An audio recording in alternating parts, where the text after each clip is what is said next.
I am restarting the class because there was some technical error.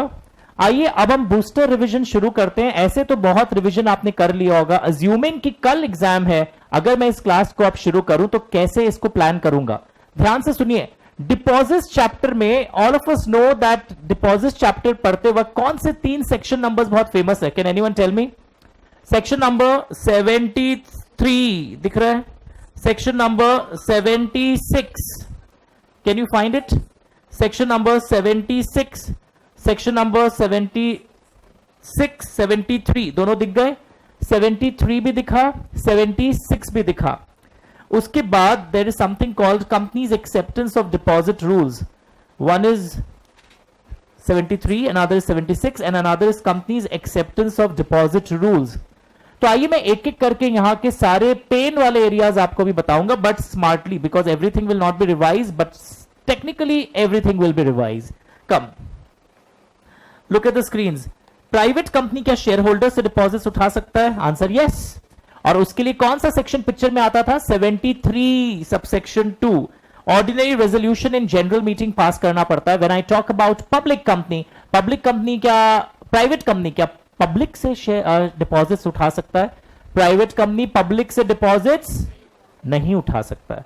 क्या public company, बाजू वाले में दिख रहा होगा, पब्लिक कंपनी क्या शेयर होल्डर्स से डिपॉजिट उठा सकता है? Can anyone tell me?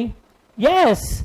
Share holders से प्राइवेट हो या पब्लिक कंपनी हो, साथ साथ में लिपसिंग कर लो. शेयर होल्डर्स से प्राइवेट हो या पब्लिक कंपनी हो, दोनों उठा सकते हैं. सेक्शन नंबर मुंह पर लाओ. Section number 73 subsection 2. बट अगर मैं बोलूं पब्लिक कंपनी क्या पब्लिक से उठा सकते हैं, बच्चा हड़बड़ा के बोलेगा yes yes yes. Public company से, पब्लिक से हर पब्लिक कंपनी डिपॉजिट्स नहीं उठा सकता है. एक वर्ड मैं यूज करूंगा, एलिजिबल कंपनी. सिर्फ जो एलिजिबल कंपनी होगी वो ही पब्लिक से उठा सकती है. तो एग्जाम में डायरेक्ट क्वेश्चन आता है, what do you mean by eligible company? तो जब मैं एलिजिबल कंपनी बोलता हूं, याद रखिएगा एलिजिबल कंपनी के अंदर क्या आएगा? एलिजिबल कंपनी के अंदर वो पब्लिक कंपनी जिसकी नेटवर्थ, याद है आप लोगों की demands, greater than equal to 100 crore हो, और है, दोनों सेटिस्फाई करने की दरकार नहीं है. स्क्रीन दिखते जा रहे हैं ना, स्क्रीन पे है ना लिखा हुआ, और turnover greater than equal to 500 crore as per the last audited financial statements. तो कई बार एग्जाम में इन लोग ना बैलेंस शीट का एक्सट्रैक्ट दे देते हैं. सर क्यों? तुमको नेटवर्थ निकालना पड़ेगा. सर नेटवर्थ कैसे निकलता है? वो जो मैंने एक न्यू डेफिनेशंस बोल के एक वीडियो हर बार बोलता था ना, जिसमें paid up capital, free reserve, securities premium, फिर कुछ माइनस भी होते हैं, बहुत कुछ एडजस्टमेंट्स, वो करके नेटवर्थ निकलता है. ये नेटवर्थ का क्वेश्चन कई बार एग्जाम में आता है, तो you must know the net worth का डेफिनेशन, और ये as per latest audited balance sheet financial statements लेना है आपको. तो अब देखो यहां पर पब्लिक कंपनी, जब मैं बोलूंगा कि पब्लिक से पैसा उठाना चाहते हैं, स्क्रीन दिख रहा है, special resolution in general meeting pass करना पड़ेगा. ओके. एंड कभी कभी ये वाला काम आप ओआर इन जीएम से भी पब्लिक से पास करके रेजोल्यूशन उठा सकते हैं, अगर आप जो डिपॉजिट्स उठा रहे हो that is within the limits of section 181D C. Now what is 181C? अगर आपने ऑलरेडी बहुत बोरोइंग्स एंड डिपॉजिट्स उठा रखे हैं, ऐड करो और कितना उठाने का सोच रहे हो, वो दोनों का जो एग्रीगेट आएगा, if it exceeds paid up capital, free reserves and securities premium as per latest audited financial statements, तो आपको एसआर पास करना पड़ता है, वरना आप पब्लिक से डिपॉजिट्स ओआर इन जीएम पास करके भी उठा सकते हो. तो 73 एंड 76 कैसे कैसे ट्रिगर होता है? This chart is actually helping you to summarise that chapter. Now look here everyone. इस चैप्टर में एक खास बात था जो मैंने आज भी आपको बोला, rule 21C of acceptance of deposit rules. इसके ऊपर कई बार क्वेश्चंस आते हैं, आइए मिलकर एक एक करके देखेंगे. Now before I go into the next part of detail, इधर आओ, ये बहुत इंपॉर्टेंट है, अभी आप देखोगे. प्राइवेट कंपनी से जब हम उठाना चाह रहे हैं, प्राइवेट कंपनी जब शेयर होल्डर से डिपॉजिट्स उठाना चाह रहा है, what is the limit? Up to 100% of paid up share capital, free reserves and securities premium. पर जैसा कि मैंने क्लास में पढ़ाते वक्त लिखा था, some private companies can borrow more than 100%. Sir ऐसी कौन सी प्राइवेट कंपनीज को अनुमति होती है? देखो, private company startups for 10 years from incorporation, because startup का स्टेटस 10 years तक ही मिलता है. अब स्टार्टअप क्या है? ऐसे नया बिजनेस शुरू करते हैं, स्टार्टअप नहीं होगा. स्टार्टअप का डेफिनेशन हम लोग पढ़े थे, वो I am not going to that part now.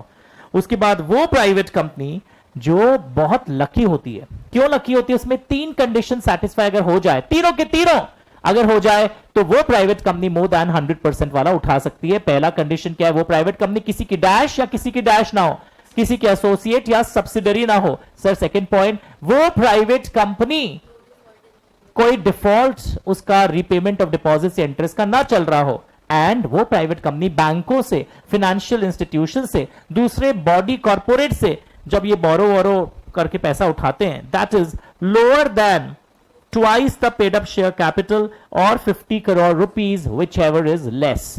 तो ये तो प्रैक्टिस करना पड़ता है, भूल जाते हैं कई बार। तो आज आपको पता चला शेयर होल्डर से प्राइवेट कंपनी जब उठाएगा तो उसको ओआर इन जीएम पास करना पड़ता है, plus plus plus green ink कुछ दिख रहा है।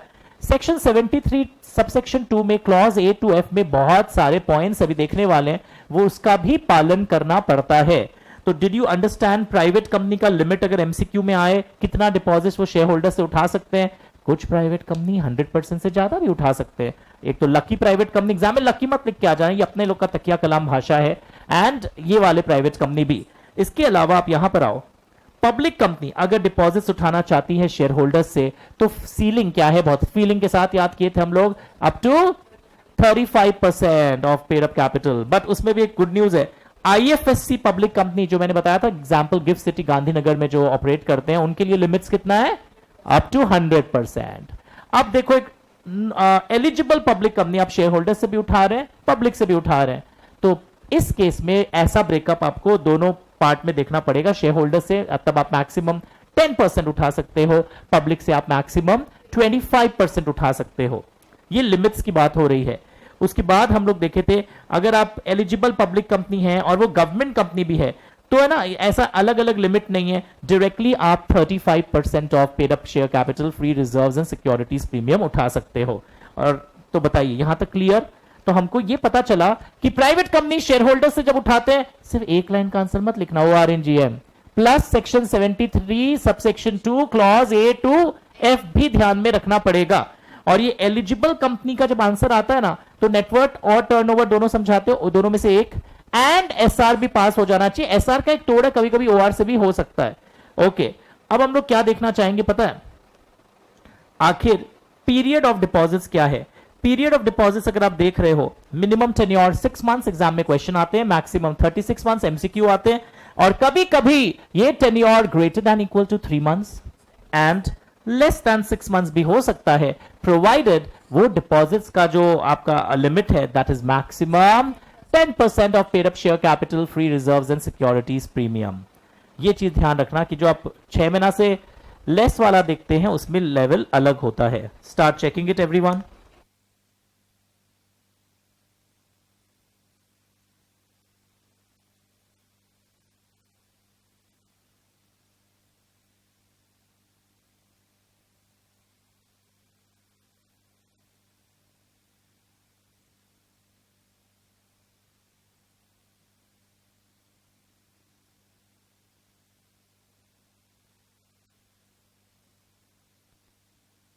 Yes, I am back. ये वाले में लोग गलती करते हैं, तो 4 मंथ्स वाले डिपॉजिट्स अगर आप लेते हो तो उसमें देखना कि 4 मंथ्स वाले डिपॉजिट 3 और 6 के अंदर है, but that can be maximum this range के अंदर। ओके सर, ये भी हो गया। अब देखोगे आप इस चैप्टर के अंदर, I just show you some more interesting aspects. थोड़ा सा मुझे टाइम दीजिए, मैंने कुछ शॉर्टकट बनवाए थे आपके लिए। यस यस यस, या this is very very important point. मैं फुल पेज करता हूं एक बार इस चार्ट को समझाने के लिए कि अब मैं सपोज शेयर होल्डर से पैसा उठाऊंगा, तो मैं शेयर होल्डर से, आप अगर मैं पैसा उठाना चाह रहा, सॉरी शेयर होल्डर्स बोल रहा हूं, शेयर होल्डर से डिपॉजिट उठाना चाह रहा हूं, सबसे पहले डिपॉजिट ट्रस्ट डीड बोल के डॉक्यूमेंट है, वो एग्जीक्यूट किया जाता है इन डीपीटी 2 नाम के फॉर्म में 7 days prior to circulating DPT 1।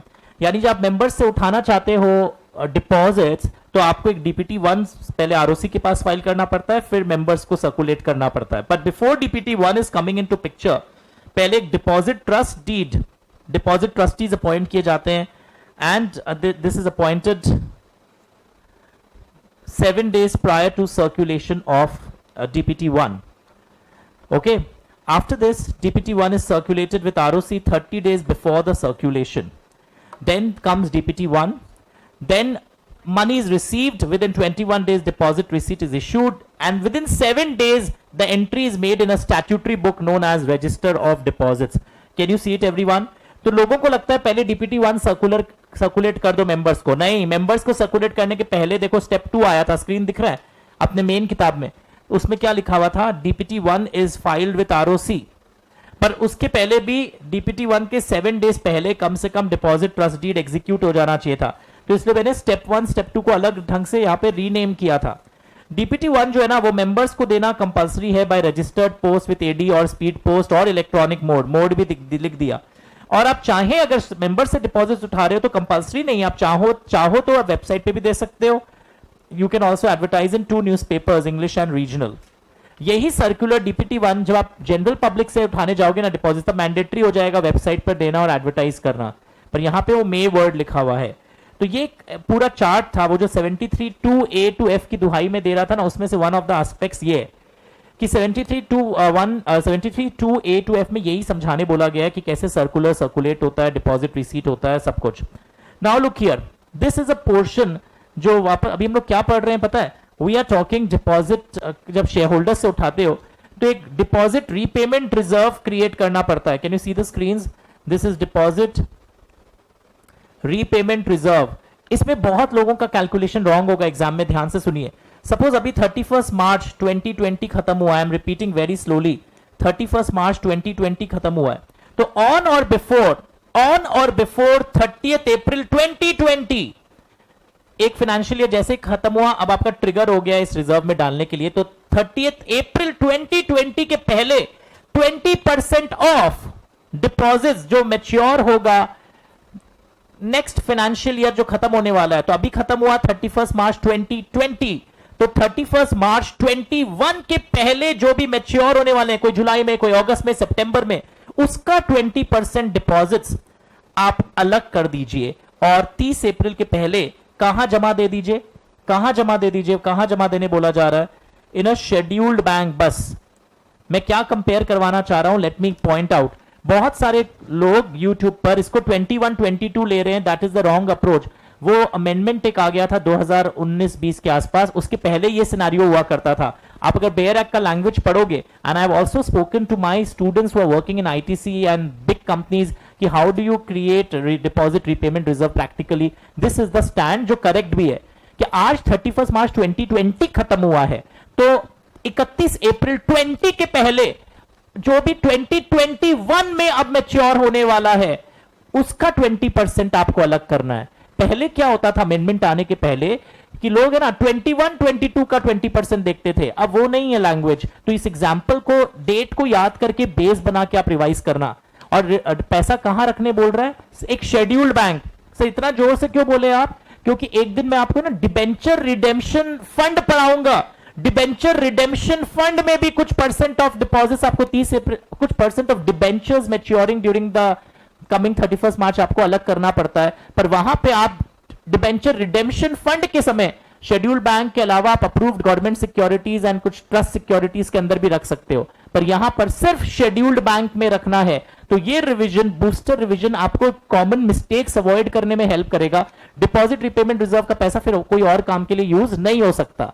Sir हम लोग पढ़ क्या रहे हैं? हम लोग पढ़ रहे थे कि अगर शेयर होल्डर्स से डिपॉजिट उठा रहे हैं तो शेयर होल्डर्स से डिपॉजिट उठाने के समय सिर्फ OR इन GM से काम नहीं चलेगा. 73 सबसेक्शन 2 A to F भी समझाना होगा. एक तो ये पूरा कॉन्सेप्ट दिखा, उसके बाद ये डिपॉजिट रिपेमेंट रिजर्व, फिर एक सर्टिफिकेशन कंपनी को देना पड़ता है कि कोई डिफॉल्टर नहीं है रिपेमेंट ऑफ डिपॉजिट्स में. एंड अगर कोई डिफॉल्ट किया था तो 5 साल पूरे हो गए हैं डिफॉल्ट को रेक्टिफाई किए हुए.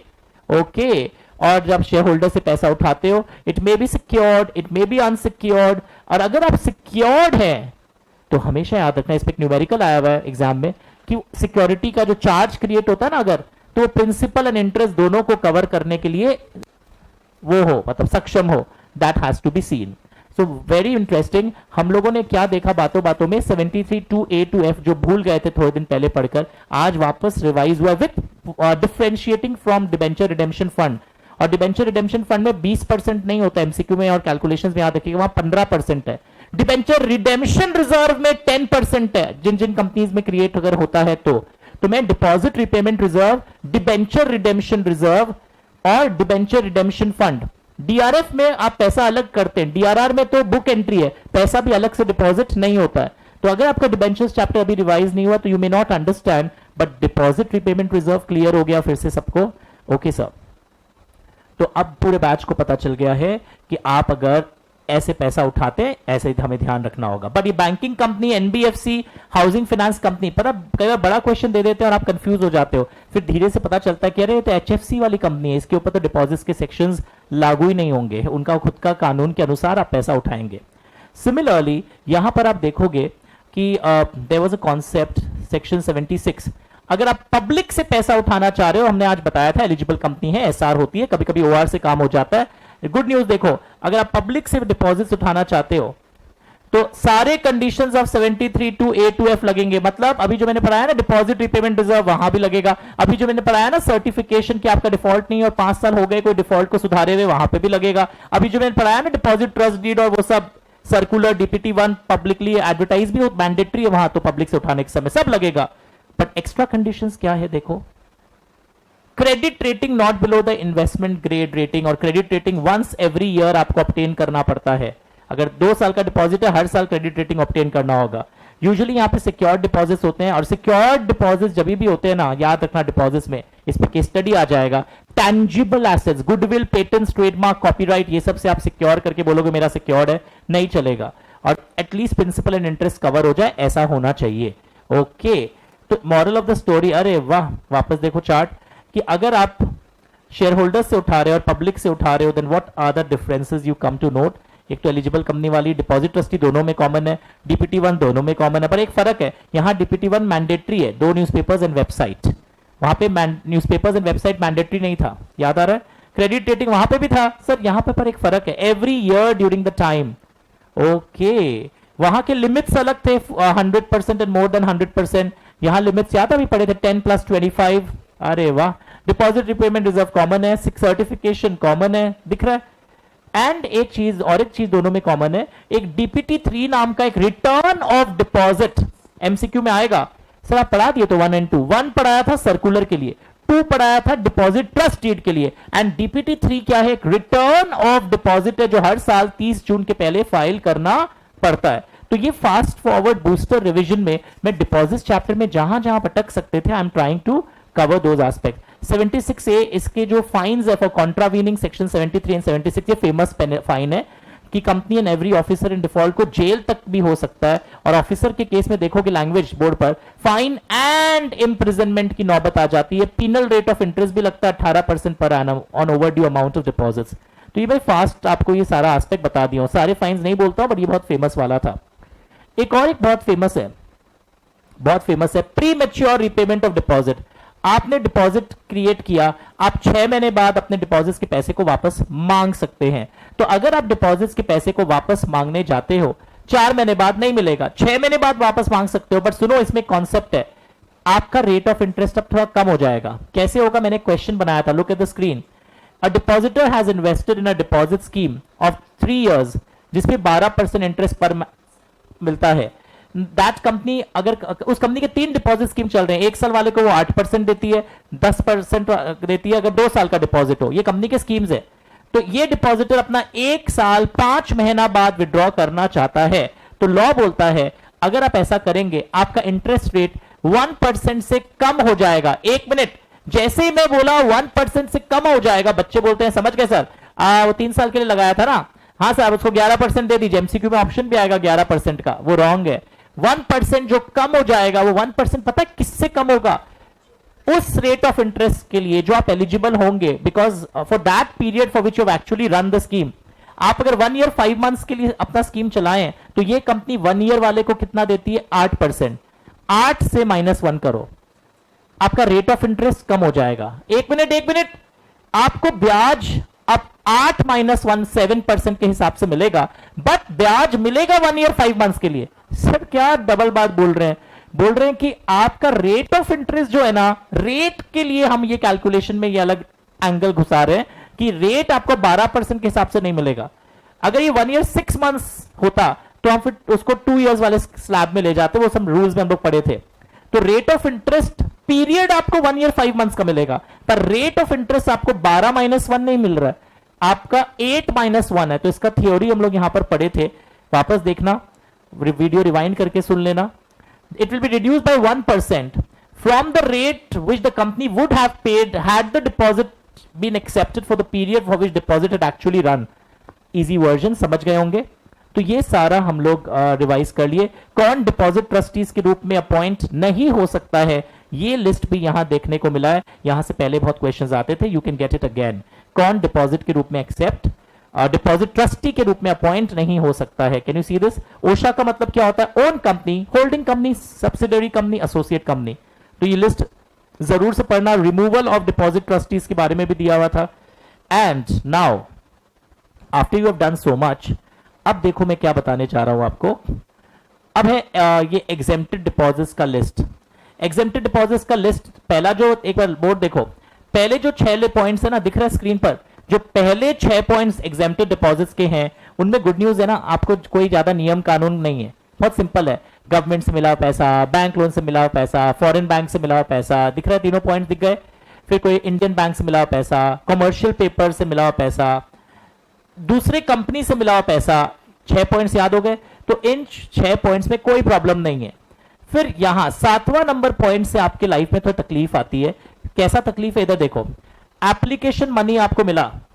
When you receive the application money within 60 days you must allot. अगर 60 दिन के अंदर अलॉट नहीं होता, मैंने लिखा है एल्स रिफंड विदिन 15 डेज। पर गुड न्यूज, अभी 13वां दिन चल रहा है 60 दिन के बाद, अभी भी तुम्हारा एग्जेम्प्टेड डिपॉजिट माना जा रहा है। Okay, but if not refunded within 15 days it is treated as deposit. ये बहुत फेमस है। तो एप्लीकेशन मनी 60 दिन के अंदर अलॉट हो जाना चाहिए, वरना रिफंड कर दीजिए 15 दिन के अंदर। एग्जेम्प्टेड डिपॉजिट अभी भी माना जा रहा है, पर 15 दिन के बाद वो डिपॉजिट मान लिया जाएगा। और ये जो एप्लीकेशन मनी आपको रिसीव होता है ना, या तो आप रिफंड करिए या अलॉट करिए। कोई बुक एंट्री के रूप में एडजस्टमेंट कर दोगे ना, किसी का पहले का पैसा बाकी था तो एडजस्टमेंट कर दिए, वो नहीं माना जाएगा कि रिफंड हुआ है। रिफंड मतलब प्रॉपर रिफंड, या अलॉटमेंट मतलब प्रॉपर अलॉटमेंट। नेक्स्ट बोर्ड देखो, ये भी बहुत फेमस है। प्राइवेट कंपनी को पैसा मनी मिला है डायरेक्टर्स से और रिलेटिव से, एग्जेम्प्टेड है। पर देखो वापस नीचे, पब्लिक कंपनी को जब डिपॉजिट्स मिलता है तो एक लैंग्वेज दिख रहा है, पब्लिक कंपनी को जब पैसा मिलता है ओनली फ्रॉम डायरेक्टर्स, सिर्फ डायरेक्टर्स वाला एग्जेम्प्टेड है। कंपेयर कर लो, ये एग्जाम में आने का चांस है कि पब्लिक कंपनी डायरेक्टर के रिलेटिव से कुछ पैसा पाया है, सब लोग लिख के आ जाएंगे ये एग्जेम्प्टेड डिपॉजिट से, घर आके पता चलेगा। प्राइवेट कंपनी जब डायरेक्टर्स एंड रिलेटिव से लेता है that is exempted, but public company जब इन लोग से लेता है वो एग्जेम्प्टेड नहीं है। कंडीशंस क्या सेटिस्फाई होना चाहिए, देखो दोनों ही केस में डिक्लेरेशन देंगे उन लोग कि हम लोग ये किसी और से बोरो करके नहीं दिया, हमारा खुद का पैसा है। एंड बोर्ड्स रिपोर्ट में डिस्क्लोजर्स भी आवेगा। बोलो यहां तक मिला everyone in the batch? Sure? Are you getting it? पर रिलेटिव्स ऑफ डायरेक्टर्स कहां कवर्ड नहीं है? पब्लिक कंपनी में कवर्ड नहीं है। तो आज बूस्टर रिवीजन में क्या पता चला कि relatives of directors public company में कवर्ड नहीं है। उसके बाद देखो very interesting, fully secured bonds and debentures. Okay, और वो भी कैसे सिक्योर्ड है? By tangible assets. आज ही बोले थे ना टेंजिबल, देखना वर्ड वहां के स्टडी में, तब एग्जेम्प्टेड है। पर उसमें एक ब्रैकेट में एक और है, फर्स्ट चार्ज होना चाहिए या पारी Pasu with the first charge. यानी कि सपोज आपने एक बैंक से लोन लिया, फिर आपने एक दूसरे बैंक से लोन लेते वक्त, सब आपने एक बैंक से लोन लिया, अपना प्रॉपर्टी गिरवी दिया, प्रॉपर्टी का वैल्यू बहुत ज्यादा है लोन से, फिर दूसरे बैंक से लोन लेते वक्त भी यही प्रॉपर्टी फर्स्ट वाले बैंक से पूछ के आपने उसको भी गिरवी दिया, सेकंड बैंक को। तो सेकंड बैंक के लिए वो कौन सा चार्ज हो गया? सेकंड बैंक के लिए कौन सा चार्ज हो गया? पारी पासू। तो याद रखिए फुल्ली सिक्योर्ड, अगर लिखा रहेगा पारी पासू तब चलेगा, वरना सेकंड चार्ज माना जाएगा। तो फुल्ली सिक्योर्ड बॉन्ड्स होना चाहिए। पर सर अगर पार्शियली सिक्योर्ड हुआ तो एक लड़का बोलता है तब एग्जेम्प्टेड नहीं है, क्लियरली है फुल्ली सिक्योर्ड होना चाहिए। नहीं, पार्शियली सिक्योर्ड में एक पॉइंट है, अगर वो कंपल्सरीली, स्टार लगाओ, compulsorily convertible into shares with in 10 years. Okay, unsecured अगर हो जाए तो भी है, नॉन कन्वर्टेबल है, अनसिक्योर्ड है तो भी, अगर वो लिस्टेड है स्टॉक एक्सचेंज में तो भी एग्जेम्प्टेड है। सर क्या बोल रहे हैं आप? पहले आप बोले फुल्ली सिक्योर्ड, हम मेहनत से याद किया फर्स्ट चार्ज वाला फुल्ली सिक्योर्ड होना चाहिए, फिर हम पार्शियली सिक्योर्ड में गया, पर उसमें एक शर्त था कि कंपल्सरी कन्वर्टेबल हो। तीसरे में तो सर आप पूरे और पॉइंट्स हटा दिए, अनसिक्योर्ड भी चलेगा, नॉन कन्वर्टेबल भी चलेगा, बट लिस्टेड हो। तो सर मतलब क्या है? यानी इधर देखो, if debenture satisfy all the conditions तब वो डिपॉजिट माना जाता है।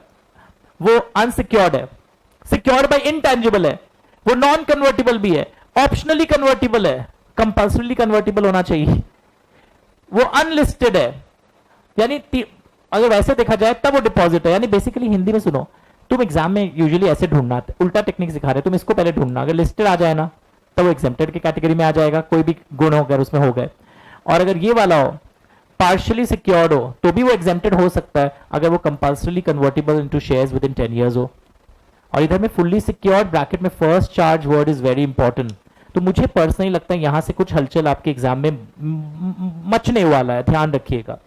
फिर हम लोगों ने बहुत कुछ और पढ़ा था, एडवांसेस, एम्प्लॉइज से अगर आप डिपॉजिट पा रहे हैं तो कब एग्जेम्प्टेड है, एनुअल सैलरी तक, non interest bearing security deposit, non interest bearing amount held in trust, किसी स्किल से आप अमाउंट बस उसके बिहाफ में होल्ड करते हैं, नॉन इंटरेस्ट होना चाहिए।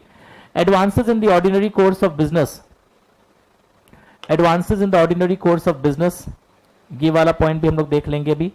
Advances in the ordinary course of business वाले में देखो, इधर देखो, advances in the ordinary course of business में क्या क्या पॉइंट्स हम लोग देखे थे, बहुत सारे पॉइंट्स देखे थे। देखो, अगर कोई सप्लाई ऑफ गुड्स के अगेंस्ट में आपको एडवांस मिल रहा है तो it should be appropriated with in 365 days, आप उस पैसे को यूज करना शुरू करिए ताकि डिलीवरी हो सके।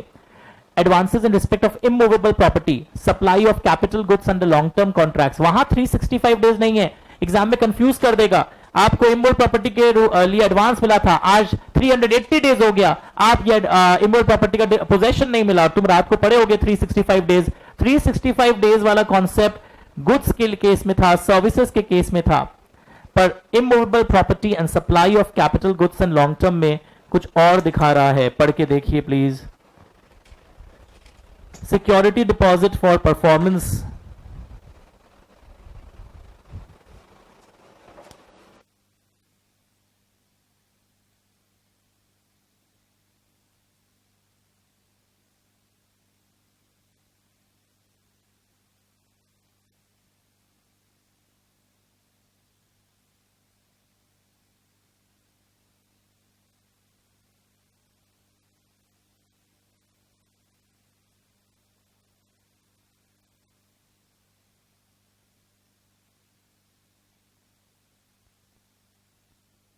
तो लोग गलती कहां कर सकते थे आप समझ पा रहे हैं, 365 डेज को देखकर भावुक हो जाते हैं, this is as per contract. उसी तरह वारंटी और मेंटेनेंस में अगर कोई आपको एडवांस मिलता है, सिक्योरिटी डिपॉजिट मिलता है, तो विद इन, मतलब कब तक वो वैलिड होता है advances for warranty and maintenance, lower of 5 years और कॉमन बिजनेस प्रैक्टिस, ये भी एग्जाम में नहीं आया है, ये आने वाला है, याद रखिएगा। चल रहा है ऐप में ना classes, okay. Amount permitted by sectoral regulator, उसके बाद मीडिया कंपनी को कई बार एडवांस मिलता रहता है साल भर का, जो भी वो छपाई करेंगे, तो ये सारे एडवांसेस हैं। मुझे लगता है वारंटी और मेंटेनेंस का लैंग्वेज का प्रैक्टिस कर लीजिएगा, this can come in exam, और लोग कंफ्यूज हो सकते थे 365 डेज वाले में, उसको भी मैंने यहां पर वापस से दिखा दिया है। ओके, और बताइए सर, यस दिखलाते हैं आपको। फिर एक स्टार्टअप कंपनी का क्लॉज आएगा आपके आंसर में, just a second, full page once. यहां पे देखो, जब एक स्टार्टअप कंपनी को मिनिमम फिगर क्या है, 25 लाख रुपीज और मोर रिसीव होता है, 25 लाख रुपीज और मोर रिसीव होता है एक स्टार्टअप कंपनी को by way of convertible note, by way of convertible note, maximum 10 years के अंदर। वो भी एक और वर्ड आ रहा है, सिंगल ट्रांच, एक बार में जब इतना अमाउंट आए, 2 बार में आएगा तो नहीं, 25 लाख और मोर, बोर्ड देखो, 25 lakhs और मोर इन अ सिंगल ट्रांच, वर्ड पे फोकस है, आपके पास मार्किंग्स थी ना, तब वो एग्जेम्प्टेड है। तो व्हाट इज कन्वर्टिबल नोट, मैंने यहां समझाया भी था, जो debt instrument which is repayable at the option of the holder और it is convertible into equity shares on occurrence of any event, that is convertible note. तो 25 लाख और मोर मिनिमम आना चाहिए, वो भी एक बार में आना चाहिए, तब वो 10 साल तक एग्जेम्प्टेड होता है। उसी तरह अमाउंट एक कंपनी को जब ये सब फंड से मिलता है, real estate investment trust, mutual funds, infrastructure investment trust, ये एग्जेम्प्टेड है। चिट फंड को जब पैसा मिलता है ये एग्जेम्प्टेड है। निधि कंपनी जब अमाउंट रिसीव करती है ये एग्जेम्प्टेड है। एंड लास्ट एग्जेम्प्टेड डिपॉजिट जो हम डिस्कस करेंगे, कई बार कंपनी के जो प्रमोटर्स होते हैं वो अपने से और अपने रिलेटिव्स की तरफ से अनसिक्योर्ड लोन कंपनी को देते हैं, बिकॉज बैंक वाले ने कंपनी के ऊपर एक क्लॉज डाला था कि आप ये अनसिक्योर्ड लोन लेके आइए. तो look at the screens. Promoters gave unsecured loans to company, okay, because bank told company that I want promoters का भी stake involved हो. इस situation में ये promoters के दिए हुए लोन exempted माने जाएंगे. कब तक? Till the bank loan is repaid. Okay, ये लोन promoters या promoters के relatives के थ्रू आ सकते हैं. पक्का everyone? जैसे बैंक लोन रिपे हो जाएगा ये exempted deposits नहीं है. वैसे स्टार्टअप कंपनी वाले पॉइंट को मैंने फिर से यहां पे आपके लिए अच्छे से ब्रेक करके शो कर दिया. You can just read. Startup company से जब आप पैसा रेस करते हैं, लैंग्वेज मिला, by convertible note word is very important. जो डेट इंस्ट्रूमेंट्स कन्वर्ट हो सकते हैं अगर डिवेंचर होल्डर्स चाहें तो 25 लाख और मोर इन अ सिंगल ट्रांच, या वो रिपे हो जाएंगे when all the conditions are satisfied. तो अब जाकर मुझे लगता है डिपॉजिट चैप्टर में आपको प्रॉब्लम नहीं होगा. डिपॉजिट चैप्टर के लिए मैंने ना कई क्वेश्चंस आपको आइडेंटिफाई करवाए थे, वो जरूर से कर लेना, बिकॉज उन क्वेश्चंस को रिवाइज किए बिना यू कैन नॉट, स्पेशली कैसे नेटवर्थ का कैलकुलेशन दिखाया जाता है या कैसे आंसर शुरू किया जाता है अकॉर्डिंग टू रूल, ये सब दिख रहा है. Of deposit rules eligible company का ये डेफिनेशन है, ये according to rule this. Rule का एग्जैक्ट नंबर होना जरूरी नहीं है, बट कम से कम डिपॉजिट्स के 2-3 आंसर्स एक बार पढ़ के जाएगा. जैसे जब भी एग्जेम्प्टेड डिपॉजिट्स के क्वेश्चंस आते हैं, according to rule 21C of acceptance of deposit rules. Is it okay? तो चलिए, तो ये चैप्टर बहुत डिमांड में था, डिपॉजिट्स. I revise this. इसके बाद मैं अब जाऊंगा पहले डिबेंचर्स करवाने के लिए, एक दूसरे चैप्टर को ब्रेक के बाद. डिबेंचर्स ठीक हुआ? फुल पेज कर दीजिए डीके जी, 1 मिनट.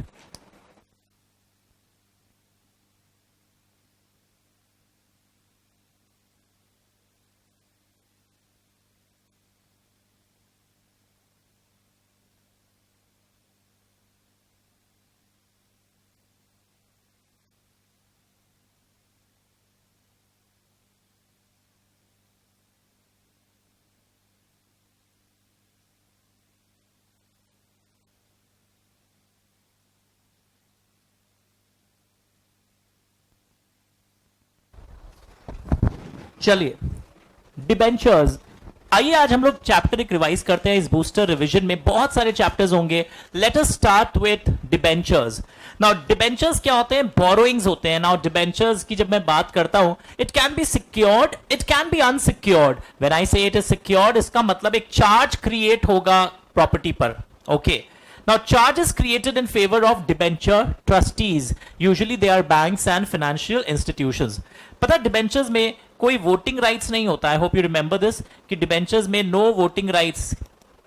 इक्विटी शेयर्स में क्या होता है? वोटिंग राइट्स होता है. डिबेंचर्स में कोई पार्टिसिपेशन का राइट्स डिबेंचर होल्डर्स के पास नहीं होता है. तो ये बेसिक जानने के बाद इसमें आपको एक बात समझना बहुत जरूरी है. डिबेंचर्स में एक बहुत फेमस क्वेश्चन है, बूस्टर रिवीजन में अभी मैं करवाऊंगा, कि डिबेंचर्स का पहले तो डेफिनेशन देख लो. It includes debenture stock, bonds, anything. But क्या इंक्लूड नहीं है? जो आरबीआई एक्ट के अंदर चैप्टर 3D में कई इंस्ट्रूमेंट्स के नाम लिखे हैं, लाइक ट्रेजरी बिल्स, एफसीसीबीज, ये सब इंक्लूडेड नहीं है. Commercial paper, rupee denominated bonds issue to overseas investors, these are not debentures. Now debentures में आपने कई टाइप के डिबेंचर्स और देखे होंगे, लाइक कन्वर्टिबल डिबेंचर्स जो बाद में इक्विटी में कन्वर्ट हो सकते हैं. तो एक बात समझो, कंपनी अगर कन्वर्टिबल डिबेंचर इशू करना चाह रहा है ना, तो उसको एसआर इन जनरल मीटिंग पास करना पड़ता है. रिमेंबर, अगर कंपनी कन्वर्टिबल डिबेंचर इशू करना चाह रहा है तो एसआर इन जनरल मीटिंग पास करना पड़ेगा. और क्या लिखा है कि सिक्योर्ड डिबेंचर्स अगर कंपनी इशू करना चाह रहा है तो कई चीजें यहां पर आएगी कि रिडेम्पशन पीरियड सुना है डिबेंचर्स का 10 इयर्स होता है. मैं फास्ट हूं, कभी कभी 30 इयर्स तक भी रिडेम्पशन जा सकता है 4 केसेस में. लोग सिर्फ बोलते हैं इंफ्रास्ट्रक्चर प्रोजेक्ट्स, वो आधा नॉलेज है. इंफ्रास्ट्रक्चर प्रोजेक्ट्स के बाद देखो नाम है infrastructure finance companies, infrastructure debt fund NBFCs, and वो कंपनी जिनको ministry and department of central government या आरबीआई ने या नेशनल हाउसिंग बैंक में ने अलाउ कर दिया हो. तो सिक्योर्ड डिबेंचर्स में आप समझ पा रहे हैं, नया चीज आपको ये चीज समझ में आने लगा. इंफ्रास्ट्रक्चर में क्या आ सकती है? Real estate, electricity, telecom, all those companies can come in infrastructure. Secured debentures के लिए charge amount minimum principal plus interest होना चाहिए। डिबेंचर ट्रस्टीज अपॉइंट किए जाएंगे। नाउ डिबेंचर ट्रस्टीज अपॉइंट किए जाएंगे, पता है, before you issue prospectus for issuing debentures, और डिबेंचर ट्रस्ट डीड एग्जीक्यूट किया जाएगा within 3 months of closure of the issue of debentures. जब आप डिपॉजिट ट्रस्ट डीड पढ़ोगे ना एक दिन मेरे से, deposit trust deed is executed before you start circulating the DPT-1 circular, before you start filing it with ROC. और debenture trust deed is to protect the interest of debenture holder, trustees are appointed, और ये deed जो है within 3 months of closure है। तो MCQ में याद रखना सिक्योरिटी कैसे क्रिएट होगा, कौन से प्रॉपर्टी पे आप सिक्योरिटी क्रिएट कर सकते हैं। कंपनी की प्रॉपर्टी के अलावा कंपनी के होल्डिंग, सब्सिडरी, एसोसिएट कंपनी की प्रॉपर्टीज को भी आप यूज कर सकते हैं। बट कई बार आपको अगर डिबेंचर्स गवर्नमेंट कंपनी इशू कर रही है which is already fully secured by the government guarantee, central government का गारंटी, वहां पे कोई सिक्योरिटी क्रिएट करने की दरकार नहीं है। अगर गवर्नमेंट का ही गारंटी आ गया, गवर्नमेंट कंपनी डिबेंचर्स लेके आ रही है, तब सिक्योरिटी क्रिएट करने की दरकार नहीं है। डिबेंचर सर्टिफिकेट लोगों को फिर दे दीजिएगा। सर कितने टाइम के अंदर दे देना चाहिए? Within 6 months from allotment. ओ सर हम उसको 3 months एमसीक्यू में टिक करके आ जाता। 3 months था ट्रस्ट डीड के लिए, सर्टिफिकेट का आंसर क्या है? Within 6 months from allotment. याद रहेगा पूरे बैच को। कौन डिबेंचर ट्रस्टीज नहीं बन सकता है? ये थोड़ा सा पेशेंस से याद करना होगा। ऐसा सेम क्वेश्चन आप देखोगे लाइफ में, डिपॉजिट ट्रस्टी कौन नहीं बन सकता, पर दोनों के आंसर्स अलग हैं। तो व्हेनेवर यू आर रिवाइजिंग, एक बार दोनों पेज को कंपेयर करके पढ़ लेना, थ्योरेटिकल है। After that casual vacancy debenture trustees में कैसे फिल होते हैं और ये सब के बारे में भी लिखा हुआ है, कैसे रिमूव किया जा सकता है। सर ऐसा ही आंसर डिपॉजिट ट्रस्टीज में भी आया था, पर उसका आंसर अलग है। आई एम टेलिंग यू, एलिजिबिलिटी कौन बन सकता डिपॉजिट ट्रस्टी, डिबेंचर ट्रस्टी कौन नहीं बन सकता, कंपेयर करना, दोनों के रिमूवल अलग है। तो आज ही वीडियो पॉज करके इसको देखना, डिबेंचर ट्रस्टीज के ड्यूटीज क्या है। Now debenture redemption reserve is created, number 1, out of profits of the company which is available for dividend. यानी कि आप रिवैल्यूएशन रिजर्व से डीआरआर क्रिएट नहीं कर सकते, फ्री रिजर्व, पीएल अकाउंट से आप कर सकते हो। पार्टली कन्वर्टिबल डिबेंचर अगर है तो डिबेंचर रिडेम्पशन रिजर्व सिर्फ नॉन कन्वर्टिबल पार्ट के लिए क्रिएट होगा, बिकॉज कन्वर्टिबल पार्ट के लिए तो डिबेंचर रिडेम्पशन होता ही नहीं है ना, वो तो कन्वर्ट हो जाता है। ये पॉइंट लोग लिखना भूल जाते हैं। Third point, debenture redemption reserve is 10% of the value of outstanding debentures. Okay sir 20 बोलते थे ना आप एक दिन, 20 डिपॉजिट रिपेमेंट रिजर्व का आंसर था। एक लड़का बोलता 15 होता है, वो डिबेंचर रिडेम्पशन फंड आज पढ़ने वाले हो। डीआरआर एक बुक एंट्री है, यहां पे कोई फंड हम अलग नहीं कर रहे हैं। DRR will be used only for redemption of debentures, fourth point, and DRR is only required for unlisted companies। आने वाला है इस बार क्वेश्चन, डिबेंचर रिडेम्पशन रिजर्व सिर्फ अनलिस्टेड कंपनीज के लिए चाहिए होता है। सर लिस्टेड कंपनीज नहीं चाहिए डीआरआर, सर बैंक्स नहीं चाहिए, all India financial institutions, EXIM bank नहीं चाहिए। DRR is required only for unlisted companies. और पर उसमें भी कहानी में ट्विस्ट है, अगर unlisted NBFCs and unlisted housing finance company है तो डीआरआर नहीं चाहिए। सो मजा आ गया सर, ये पॉइंट्स में भूल ही गया था। तो 5 पॉइंट्स है डीआरआर का, बहुत दिन हो गया था पढ़े हुए, तो मैंने रिवाइज करवा दिया। उसी तरह पारी पासु क्लॉज क्या है डिबेंचर इशू में, I have explained in the class, एक बार नजर डाल लीजिएगा। Now come here and look at this aspect. Debenture redemption fund में मैं पैसा इस बार फंड से निकाल के डालूंगा 30 अप्रैल के पहले, या तो शेड्यूल्ड बैंक अकाउंट, या तो कोई गवर्नमेंट सिक्योरिटीज जो अप्रूव्ड हो, या securities approved in the Indian trust act में जो नाम हो, तीनों नाम दिख रहे हैं, नहीं कंपेयर करो। डिपॉजिट रिपेमेंट रिजर्व एक दिन आप पढ़ोगे मेरे से, वहां पे आप देखोगे हम लोग सिर्फ शेड्यूल बैंक में डालते हैं, वहां पे भी 30 अप्रैल है, वाह एक चीज कॉमन है। पर यहां पे देखो, यहां पर एक चीज देखोगे आप कि यहां पर सिर्फ किस किस को 15% अलग करना है। पता है डीआरआर बहुत इजी लगता है लोगों को, DRR is only required for unlisted companies. पर डीआरएफ में देखोगे बच्चा लोग, डीआरएफ में देखोगे अनलिस्टेड कंपनीज तो लगता ही है। देखो अनलिस्टेड कंपनीज तो है ही, हाँ या ना, मिला क्या बच्चा लोग? अनलिस्टेड कंपनीज तो है ही। इधर देखो मजेदार चीज, कुछ कहानी में बहुत बड़ा चेंज है, पर साथ में इस बार वो भी है लिस्टेड कंपनीज। पॉइंट नंबर 3 दिख रहा है, लिस्टेड पे भी लग रहा है, पर लिस्टेड पे भी किस पे लग रहा है पता है? जो पब्लिक इशू लेके आएंगे। मतलब अगर कोई लिस्टेड कंपनी प्राइवेट प्लेसमेंट से डिबेंचर्स उठाई है तो उन पर नहीं लगेगा। Listed companies coming out with public issue, ये लोग इस वाले पॉइंट को बहुत लोग जानते नहीं है. नेक्स्ट सर, अगर लिस्टेड एनबीएफसी हुआ तो एक लड़का बोलता है एनबीएफसी पे नहीं लगता, अभी तो सर बताए थे. चुप. Unlisted NBFC and unlisted HFC पे डीआरएफ नहीं लगता है. Listed NBFC and listed HFC पे भी डीआरएफ लग रहा है. ओ माय गॉड, बहुत कंफ्यूजिंग है. यस, बहुत लोगों का रॉन्ग होगा एग्जाम में. सर हम कैसे याद करें? सुनना है, सुनो. डीआरआर, हाँ सर डीआरआर. डीआरआर, हाँ डीआरआर सिर्फ अनलिस्टेड कंपनीज पे लग रहा है. ठीक है, उसमें से भी एक चीज क्लैरिफाई कर दिया, अनलिस्टेड एनबीएफसी पे भी नहीं लगेगा, अनलिस्टेड एचएफसी पे नहीं लगेगा, सिर्फ अदर अनलिस्टेड कंपनीज पे लग रहा है. कहानी खत्म डीआरआर का. पर ऐसे याद करना सर, जब डीआरएफ पढ़ाया था ना तो ये डायलॉग दिए थे, डीआरआर तो सिर्फ अनलिस्टेड कंपनी पे, उसमें भी 2 हटा दिए. पर सर डीआरएफ जब पढ़ाया था ना 1 2 3 4 कुछ दिख रहा था, थोड़ा थोड़ा माइंड में आने लगा. पहले तो मैं लिख देता हूं अनलिस्टेड कंपनीज पे, तो वो भी लग रहा है. इस बार listed companies coming out with public issue of debentures पे लग रहा है. मतलब कि अगर प्राइवेट प्लेसमेंट से आप डिबेंचर्स उठाया लिस्टेड कंपनी, उस पे नहीं लगेगा. और इस बार एक गजब बात, listed NBFC and listed HFC पे लगेगा, पर सिर्फ लिस्टेड पे लग रहा है. ओके सर, अगर अभी 1 अप्रैल 2026 है, मेरे को जो 15% निकालना है, जो भी 31 मार्च 2027 के पहले यानी 26-27 वाले साल में जो भी मैच्योर होने वाले हैं, वो वाला 15% मैं 30 अप्रैल 2026 के पहले ही अलग कर दूंगा. एकदम करेक्ट है, इसी को फॉलो करो. नहीं सर मैंने यूट्यूब में कुछ और देखा, वो रॉन्ग है, डंके की चोट पे बोल रहा हूं मैं, ये एकदम करेक्ट है. तो डिपॉजिट रीपेमेंट रिजर्व में 20% का कुछ कैलकुलेशन था, डीआरआर में कुछ 15% का कैलकुलेशन, डीआरएफ में कुछ 15% का लेखा जोखा. एक फर्क बताओ डीआरएफ में और डिपॉजिट रीपेमेंट रिजर्व, अगर आप पढ़ चुके हैं या पढ़ोगे. डिपॉजिट रीपेमेंट रिजर्व में सिर्फ शेड्यूल बैंक में रखते थे, सेपरेट बैंक अकाउंट खोल के. यहां पे तो 2 ऑप्शन और दिए हुए हैं आपको, securities, approve securities. Are you understanding everyone? अब एक सम बहुत फेमस था, look at the screens everyone, ये सेम आने का चांसेस एग्जाम में. एक बड़ा सम दे दिए यहां पर और बोलते हैं कि क्या एसआर पास हो सकता है, क्या वो पास हो सकता है, एक लंबा लिस्ट है. तो ये पता है क्या चीज पर बेस्ड था ये question? The same question can come in your exam. Section number 181C पर बेस्ड था. तो इसमें ना हम लोग क्या सीखे थे, when I was showing you the calculation, present borrowing plus propose borrowings, याद आ रहा है कुछ? बोरोइंग्स निकालने के समय temporary loans obtained from companies bankers in the ordinary course of business, वो हम माइनस कर देते हैं. वापस बोलिए sir. Temporary loans obtained from companies bankers in the ordinary course of business को हम हटा देंगे.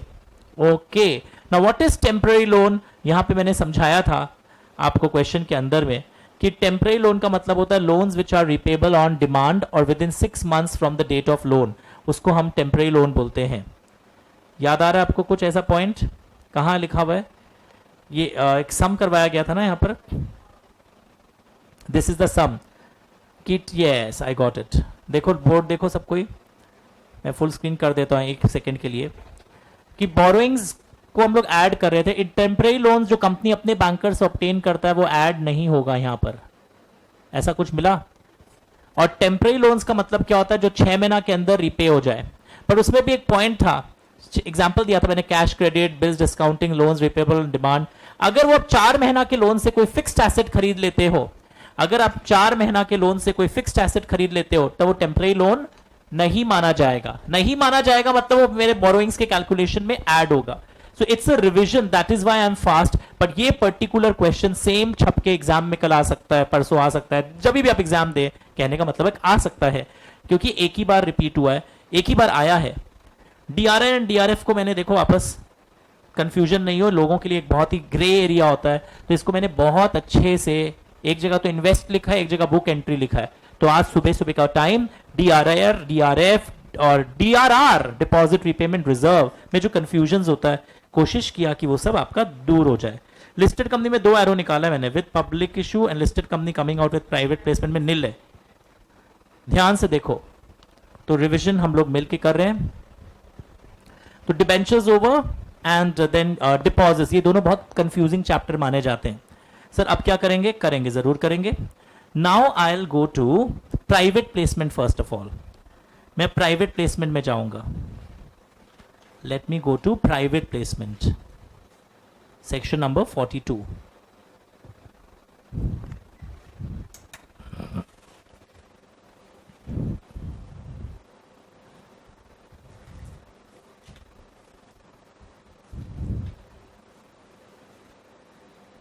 कल भी मैं रिवीजन कराऊंगा बहुत सारे टॉपिक्स में, पूरा वॉल्यूम 1 के भी सारे एस्पेक्ट्स को मैं रिवाइज करा दूंगा. Full page.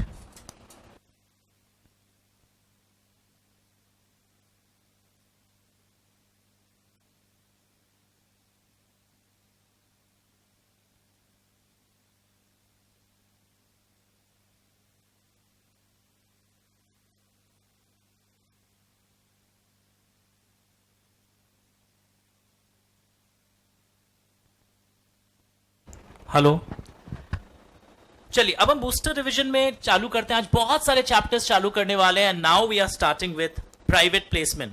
जब मैं प्राइवेट प्लेसमेंट की बात करूं तो पहले तो लोग एमसीक्यू में यही रॉन्ग कर देते हैं, which company can come out with private placement, private company, public company, both, only government company. बच्चे लिख के आते हैं ओनली प्राइवेट कंपनी. आंसर क्या है? प्राइवेट प्लेसमेंट प्राइवेट कंपनी के अलावा पब्लिक कंपनी भी ला सकती है. तो प्राइवेट प्लेसमेंट क्या होता है? Allotment is done to a select group of persons who are identified in advance by the board of directors, usually promoters, directors, उनके रिलेटिव्स, बैंक्स, म्यूचुअल फंड्स. इनको आप इस टाइप से प्राइवेट प्लेसमेंट करते हैं. इसका फायदा क्या होता है? एक तो फॉर्मेलिटीज बहुत कम है और कंपनी के पास अभी असेसमेंट आ गया है कि मार्केट अभी डल है. अगर हम पब्लिक इशू लाएंगे, इतना मेहनत और पैसा लगा के खर्चा करेंगे, पता चलेगा उतना कलेक्शन हो नहीं रहा है. मिनिमम सब्सक्रिप्शन जब नहीं आता है फिर वो इशू फ्लॉप हो जाता है, लोगों का रिफंड करना पड़ता है. तो ये नौबत ना आए. और एक थर्ड कारण क्या है प्राइवेट प्लेसमेंट करने का? कि हम अपने जान पहचान वाले लोगों को देना चाहते हैं ताकि होल्डिंग हमारे वाले लोगों के अंदर ही वो रहे. सो प्राइवेट प्लेसमेंट का सेक्शन बहुत फेमस है, section 42 and rule 14 of the prospectus and allotment of securities rules. दिख रहा है ऐसा कुछ? तो आइए प्राइवेट प्लेसमेंट के भी फुल पेज मैं ये चार्ट में आपके लिए सारे स्टेप्स पहले कंसोलिडेट कर देता हूं. प्राइवेट प्लेसमेंट के स्टेप नंबर वन, बोर्ड देखो बच्चा लोग. स्टेप नंबर 1, एक बोर्ड रेजोल्यूशन में डिसीजन लिया जाएगा. बोर्ड आइडेंटिफाई करेगा कि इन लोगों से हम लोग पैसा उठाएंगे. स्टेप नंबर 2, फिर उनके नाम जिनसे हम पैसा उठाने वाले हैं वो पास 5 वाले रजिस्टर में एंटर किए जाएंगे. और नाम को एंटर करने के 30 दिन के अंदर, वाह जबरदस्त स्टेप, नाम को एंटर करने के 30 दिन के अंदर सर्कुलेट किया जाएगा PAS 4 to those people. Private placement offer letter PAS 4 में जाएगा. बट बिफोर सर्कुलेटिंग आप आरओसी को वो BR/SR की कॉपी जमा दे दोगे. उसके बाद लोगों के पास से पैसा आएगा, कैश में नहीं, बैंकिंग चैनल से 60 दिनों के अंदर अलॉटमेंट हो जाएगा. सर हो गया ना काम, अब तो हम यूज कर लें? नहीं, फिर रिटर्न ऑफ अलॉटमेंट फाइल करिए. 15 दिन के अंदर लोगों का एमसीक्यू रॉन्ग होता है, लोग पास 30 डेज लिख के आते हैं. सर अब नहीं हुआ अगर ये सब काम तो 15 दिन के अंदर जैसे ही 60 दिन खत्म होते हैं आप ये पैसा रिफंड कर दीजिए, वरना 61st डे से 61st डे से 12% इंटरेस्ट पर एनम लगेगा. तो फुल पेज रखो 10 सेकेंड और. ये बहुत इंपॉर्टेंट चार्ट है ऑफिस के लिए भी. लोग क्या सोच लिख के आते हैं एग्जाम में, पता है? लेटर सर्कुलेट कर दो, पैसा आएगा. लोग है ना 1 और 2 को खा जाते हैं. पहले एक बोर्ड रेजोल्यूशन पास होता है और बोर्ड रेजोल्यूशन पास करने के बाद उसमें नाम आइडेंटिफाई, जो मैंने बोला ना, आइडेंटिफाई पहले किया जाता है पास 5 रजिस्टर में, आइडेंटिफाई करके रिकॉर्ड किया जाता है. इन लोग को हम देंगे with in 30 days of recording वो सर्कुलेट होता है पास 4 वाला लेटर. यानी उल्टा चल रहा है, 5 फिर 4 फिर 3. वरना नॉर्मली आप फॉर्म नंबर्स देखते हैं असेंडिंग ऑर्डर में या डिसेंडिंग ऑर्डर में. तो ये सब ऑब्जर्वेशन से आपको याद होता है, लोगों को ये भी याद होता है कि सर ऐसे चार्ट दिखलाए थे जिसमें पूरा चैप्टर प्राइवेट प्लेसमेंट का समराइज किया हुआ था. लेआउट प्राइवेट प्लेसमेंट के आंसर्स में जब भी आता है ना, पहले डेफिनेशन ये आपका आना चाहिए. अकॉर्डिंग टू सेक्शन 42, बहुत फेमस सेक्शन है, offer is made to select group of persons identified by the board after complying with all the conditions of section 42. इसमें कुछ बातें थी कि आप जब सिक्योरिटीज ऑफर देते हैं maximum 200 persons in the financial year for each type of security दे सकते हो. यानी 200 इक्विटी, 200 प्रेफरेंस, 200 डिबेंचर एक्सेट्रा, हर टाइप के लिए 200 अलाउड है. 200 को काउंट करने के समय QIBs को काउंट मत करिएगा. अगर 210 हो रहा है इक्विटी चलेगा, अगर उसमें से 15 QIB से माइनस करके देखो तो 200 के अंदर आ जा रहा है. या एम्प्लॉइज अंडर ESOP स्कीम वो भी काउंट नहीं होंगे. और सर अगर मैं एक ही साल में 4 बार प्राइवेट प्लेसमेंट ला रहा हूं, बार बार प्रायर SR पास करना पड़ेगा for each private placement offer. Okay, but एक एक्सेप्शन है, 2 एक्सेप्शन है कि आपको, मैंने बोला जब जब आप प्राइवेट प्लेसमेंट लाओगे, ये इस पे एग्जाम में क्वेश्चन आ सकता है इस बार, जब जब प्राइवेट प्लेसमेंट लाओगे आपको प्रायर SR पास करना होता है. पर एक्सेप्शन क्या है देखो, अगर आप QIB से बहुत बार पैसा साल में उठाने वाले हैं और पहली बार ही आपने लिख दिया था कि हम QIB से साल में कई बार पैसा उठाएंगे, तो prior SR for each offer to QIB is not required, it is sufficient to pass 1 SR for allotment to QIBs during a year. अगर आपने पहले ये रिजॉल्व कर रखा है. और एक case NCDs, non convertible debenture, जब प्राइवेट प्लेसमेंट पे आप इशू करते हैं एंड वो अगर with in the limits of section 181C होता है, भोला चेहरा मत बनाना, 181C क्या होता है, डिबेंचर्स चैप्टर में भी पढ़े थे, बोरोइंग्स को ऐड करके देखा जाता है, doesn't cross paid up capital, free reserves and securities premium, latest audited वाला, तो उस केस में भी आपका प्रायर एसआर नहीं लगता है। तो इससे आपका क्या रिवीजन हो गया, एक नया केस स्टडी एग्जाम में अगर आ जाए, प्रायर एसआर कब नहीं लगेगा, did you understand? Private placement जब भी आप लेके आते हो, शेयर्स वेज इस टाइप से अलॉट करते हो, तो उसमें एक रजिस्टर्ड वैल्यूअर का रिपोर्ट भी इन्वॉल्व करना पड़ता है कि कहीं आपने कुछ जानबूझ के जान पहचान वाले लोगों को हाई वैल्यू शेयर्स तो नहीं दे दिया या जानबूझ के ओवर प्राइसिंग तो नहीं किया है। तो ये भी एक बहुत इंपॉर्टेंट पॉइंट है। उसके बाद सर, उसके बाद बहुत सारे पॉइंट्स हम कर लिए थे, ये सब उल्लंघन करोगे तो डीम्ड पब्लिक ऑफर माना जाएगा। बहुत कुछ पॉइंट और था। नाउ वेरी इंपॉर्टेंट, ये पैसा आप यूज नहीं कर सकते हो। हाँ नहीं करेंगे सर, पहले अलॉटमेंट कर देना फिर यूज करेंगे। अलॉटमेंट के बाद भी नहीं कर सकते हो जब तक पास 3 फाइल ना हो with in 15 days. 2 condition satisfy हो जाएगा तो ही आप यूज कर सकते हो। Okay, very good. बाकी चीज हमने पढ़ा था। इंटरेस्ट 12% है इस बार। एक जगह मैं दिखाऊंगा 15% इंटरेस्ट भी लगता है, पर ये वाला 12% वाला है। 61st डे से लगेगा, याद रखिएगा। पक्का एवरीवन? अब ये देखो, अगर आप रिटर्न ऑफ अलॉटमेंट नहीं फाइल करते हो, ये वाला बहुत इंपॉर्टेंट है, तो पेनल्टी कितने का है? इसके से फाइन वर्ड यूज नहीं हुआ है। पेनल्टी कितने का है? 1000 रुपीज पर डे। अगर आप 15 दिन के अंदर नहीं फाइल करते हो, मैक्सिमम 25 लाख तक जा सकता है।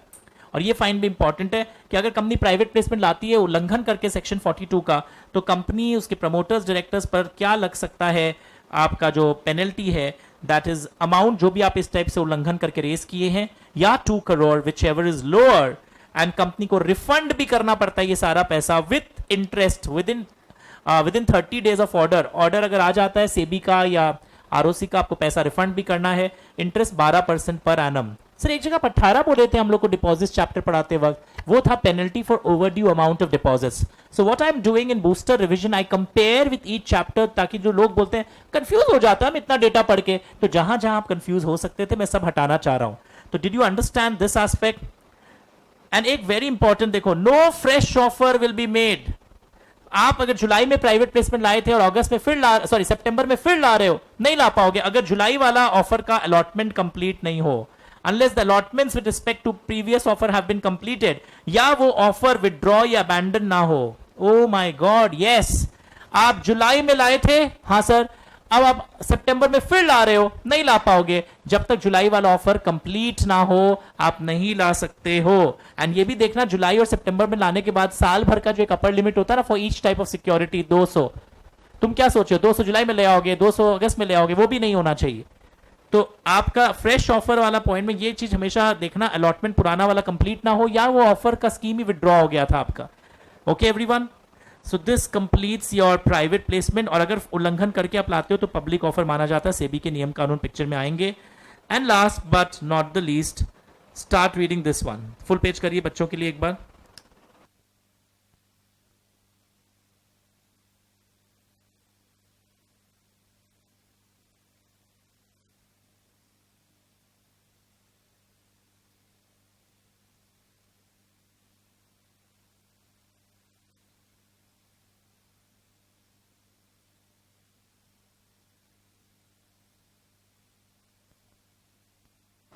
क्या मैं सुन पा रहा हूं? आप सुन पा रहे हैं, सॉरी।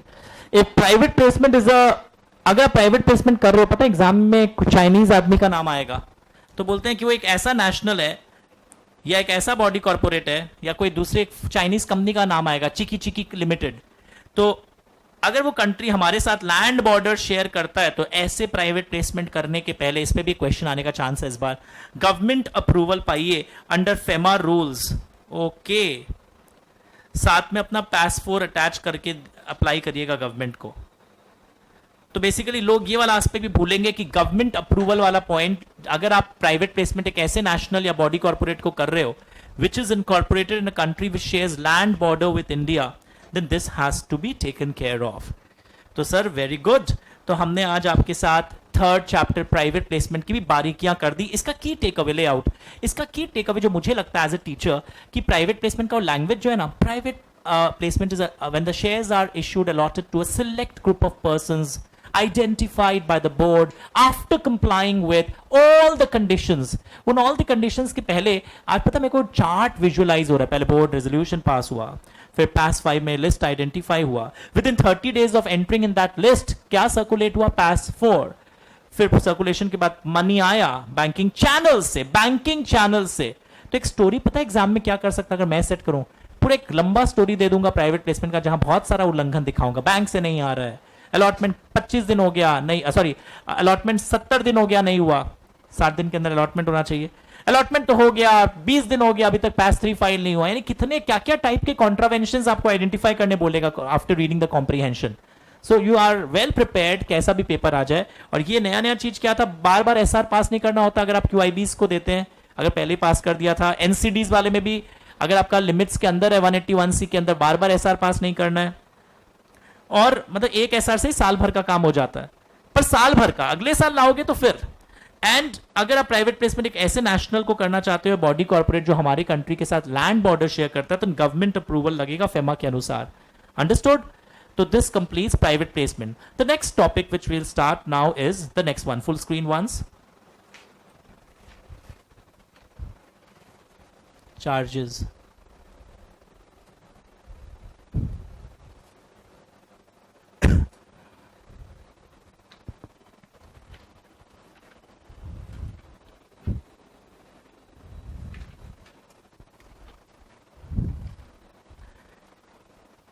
चलिए अब हम शुरू करने वाले हैं आज बूस्टर रिवीजन चार्जेस नाम के चैप्टर का लेआउट. तो चलिए बहुत सारा टॉपिक्स आज हम रिवाइज करने वाले हैं बूस्टर रिवीजन में. And it really helps. मैं आपको बता रहा हूं as a teacher I am telling you. वो सुन लेने से क्या होता है, अरे हाँ आता तो था ही, वापस चक्का 10 दिन तक चालू रहेगा. तो लंबे रिविजन्स के मैं खिलाफ हूं कि 12 घंटे का revision class. I am against that concept. I want to make it crisp and short, और पीरियोडिकली हम इस तरह रिवाइज करेंगे. चार्जेस चैप्टर में अब हम लोग जाने वाले हैं. चार्जेस, सबसे पहले चार्ज का बेसिक डेफिनेशन पे क्वेश्चन आ जाता है. चार्ज मींस एन इंटरेस्ट और lien created on the assets of the company और any of its undertaking as a security. ये देखो एसेट्स ऑफ द कंपनी पे भी मार्क्स है. जब आप सिक्योरिटी में अपना कोई शेयर्स देगा डायरेक्टर, वो चार्ज ऑन कंपनीज प्रॉपर्टी नहीं माना जाता है. Charge is created on assets of the company, lien is created on assets of the company. Interest का मतलब सिक्योरिटी होता है. And it includes a mortgage. Fixed charge, floating charge. Fixed charge में company cannot sell that fixed asset until the loan is repaid. But floating charge is on floating assets. इसका मतलब है till the even before the loan is repaid, I can sell that stock which I have offered as security कि मैं इतना maintain करूंगा. Floating charge कभी कभी fix charge बन जाता है. 3 केसेस थे. When the company goes into liquidation, company ceases to carry on business, या पहले से लोन एग्रीमेंट में लिखा था ऐसा ऐसा होगा तो फिक्स बन जाएगा. सर फ्लोटिंग फिक्स बन जाएगा का मतलब अब हम उन फ्लोटिंग एसेट्स को भी नहीं सेल कर सकते हैं till the loan is repaid. तो ये चार्ज के सारे एस्पेक्ट्स आपको यहां दिखाई दिए. अब देखो चार्ज चैप्टर में 2-3 चीज बहुत इंपॉर्टेंट है. एक इंपॉर्टेंट चीज क्या है, I will just show it to you. Diagram कहीं मैंने बनाया है. Yes, give me 10 seconds time.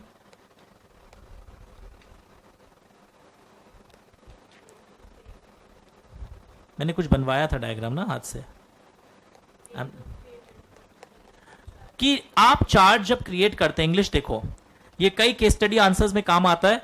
It is the duty of every company creating charge on the property of the company with in India और outside India, tangible और intangible. क्योंकि इस पे case study में ऐसा पूछा, आउटसाइड वाला पे भी करेंगे क्या. तो कंपनी की ड्यूटी होती है. मैंने प्लस चार्ज होल्डर क्यों लिखा था पढ़ाने के समय कि अगर कंपनी नहीं करता है तो उस चार्ज होल्डर के ऊपर भी ड्यूटी है कि आप कर दीजिए. तो ये रजिस्टर करेंगे with in 30 days of creation of charge. जब भी लोन डॉक्यूमेंटेशन के पेपर्स एग्जीक्यूट होंगे वहां से इन CHG 1 में अगर आप डिबेंचर्स इशू करके पैसा रेस किए और चार्ज क्रिएट कर रहे हो तो CHG 9 में आएगा. नाउ ROC में allow you 60 days time from creation of charge. मतलब सर आंसर है क्या finally, with in 30 days of creation of charge you file the charge with ROC. Sir 30 days of creation अगर नहीं करते हैं आप तो आपको 60 days of creation of charge का टाइम भी ROC दे रहा है. एक्सटेंशन, एक मिनट, एक्सटेंशन प्लस 60 का नहीं हुआ है, क्रिएशन से ही 60 days काउंट हुआ, तो आप उसको नेक्स्ट 30 मान सकते हो. कोई सफिशिएंट कॉज आप दिखाओगे और एडिशनल फीस, ये वर्ड आंसर में कल आना चाहिए, एडिशनल फीस के आप दोगे. सर अगर मैंने इसके अंदर भी नहीं किया तो ROC का दिल बहुत बड़ा है. इस बार ROC आपको नेक्स्ट 60 days का टाइम दे रहा है. दिस इज वेरी कंफ्यूजिंग, मैं आपको बोल रहा हूं. 30 डेज, उसके बाद 30 डेज के बाद अगर वैसे देखा जाए तो नेक्स्ट 30 डेज मिला है, पर उसको भी हम लोग बार बार क्रिएशन ऑफ चार्ट से गिनती दिखा रहे थे. ये तीनों ही एक्सटेंशन आरओसी ने दिया है, सेंट्रल गवर्नमेंट पिक्चर में नहीं आया है. अब इसके अंदर और इस बार जब आप दोगे ना सफिशिएंट कॉस्ट तो दिखाओगे कि जेन्युइन रीजन था, आप एडिशनल फीस के साथ, नॉर्मल फीस के साथ एक थर्ड फीस भी दोगे, एड वैलोरम फीस. मैंने क्लास में समझाया था ये सब चीजें आपको. पक्का एवरीवन? और इसमें कुछ एक डिक्लेरेशन देना पड़ता है कि इस एडवर्स फाइलिंग से किसी भी दूसरे क्रेडिटर का राइट्स अफेक्ट नहीं हुआ है. वो सब हम लोग क्लास में पढ़े थे. तो चलिए इसके दौरान इसके बहाने पता क्या याद हो गया. अब हमारा एमसीक्यू में क्वेश्चन कई बार आता है, सुनो मजेदार बात, कि आपने अगर 60 days of creation of charge के अंदर फाइल नहीं किया तो आरओसी कितना टाइम दे सकता है? Next 60 days. अगर एग्जाम में आता आपने अगर 30 डेज के अंदर फाइल नहीं किया तो आरओसी क्या कर सकता है? 2 बार एक्सटेंशन आ दे रहा है आपको. एक बार नेक्स्ट 30 डेज का जिसको तुम एक्सप्रेस करने के समय बोल रहे हो with in 60 days of creation, और एक ऑप्शन दे रहा है नेक्स्ट 60 डेज. तो आपको लैंग्वेज एमसीक्यू में ध्यान से पढ़ना होगा. क्या वो 30 प्लस फर्दर 60 प्लस फर्दर 60 है? उसको टिक मत करना.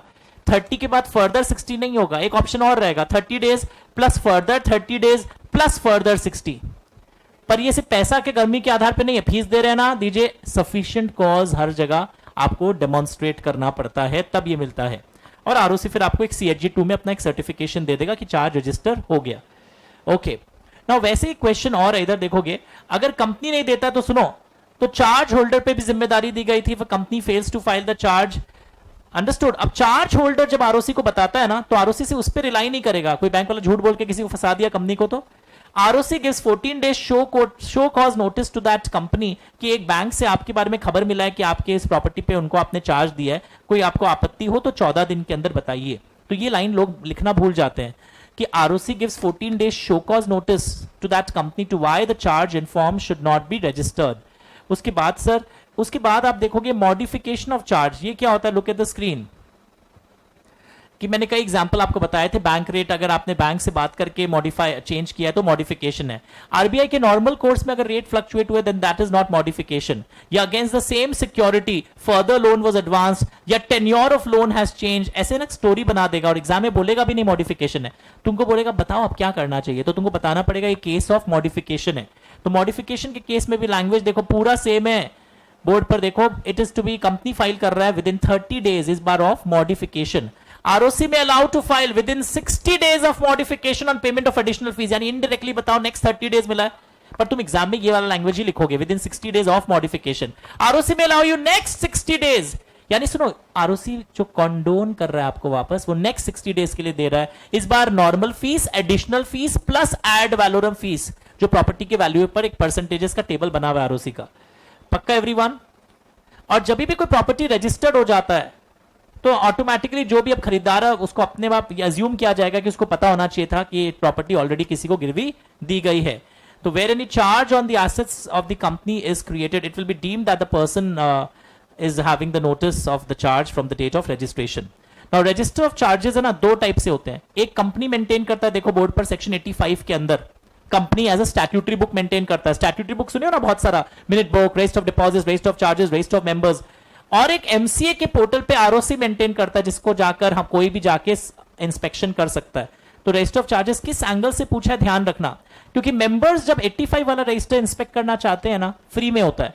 पर आरओसी के पोर्टल पे कोई भी अगर इंस्पेक्ट करना चाहेगा पैसा लगेगा. मेंबर बोलेगा हमको फ्री में दिखाओ, आरओसी को वो नहीं चलेगा. अगर आपको फ्री में देखना है तो आप या क्रेडिटर को फ्री में देखना है तो आप कंपनी के पास जाइए 85 वाला रजिस्टर देखने. आप अगर आरओसी जो ऑनलाइन पोर्टल पे अपना डिटेल्स मेंटेन करता है उसके लिए पैसा लगेगा ही लगेगा. Okay sir. फिर देखिए satisfaction of charge. Date of payment के 30 डेज के अंदर आरओसी को आप बताओगे. हाँ सर. और अगर आप नहीं बता पाते हो तो इस बार लैंग्वेज है ना, वो सब 2 बार पढ़ लिए ना, 30 days further, 30 days, 60 days further, वो नहीं है. अगर आप नहीं बताते हो, CHG 4 है इस बार, तो अगर आप 30 डेज के अंदर नहीं अपना डेट ऑफ पेमेंट, इस बार क्रिएशन या मॉडिफिकेशन से काउंटिंग नहीं हो रही है, आप फुल पैसा जब रिपे कर देते हो 30 डेज ऑफ पेमेंट के अंदर आप आरओसी को बताते हो. लैंग्वेज मिला. फिर आप नेक्स्ट 300 डेज के अंदर नहीं है लैंग्वेज. लैंग्वेज क्या है देखो बोर्ड पर, फुल पेज पे आओ डीके जी. 300 डेज के अंदर from the date of payment आप बताते हो 300 डेज के अंदर, तो सर हम लिखते हैं नेक्स्ट 270 डेज एग्जाम में, राइट है, पर वो चेक करने वाला हड़बड़ी में फिर रॉन्ग कर देगा वो, क्योंकि छपा हुआ आंसर पड़ेगा ना।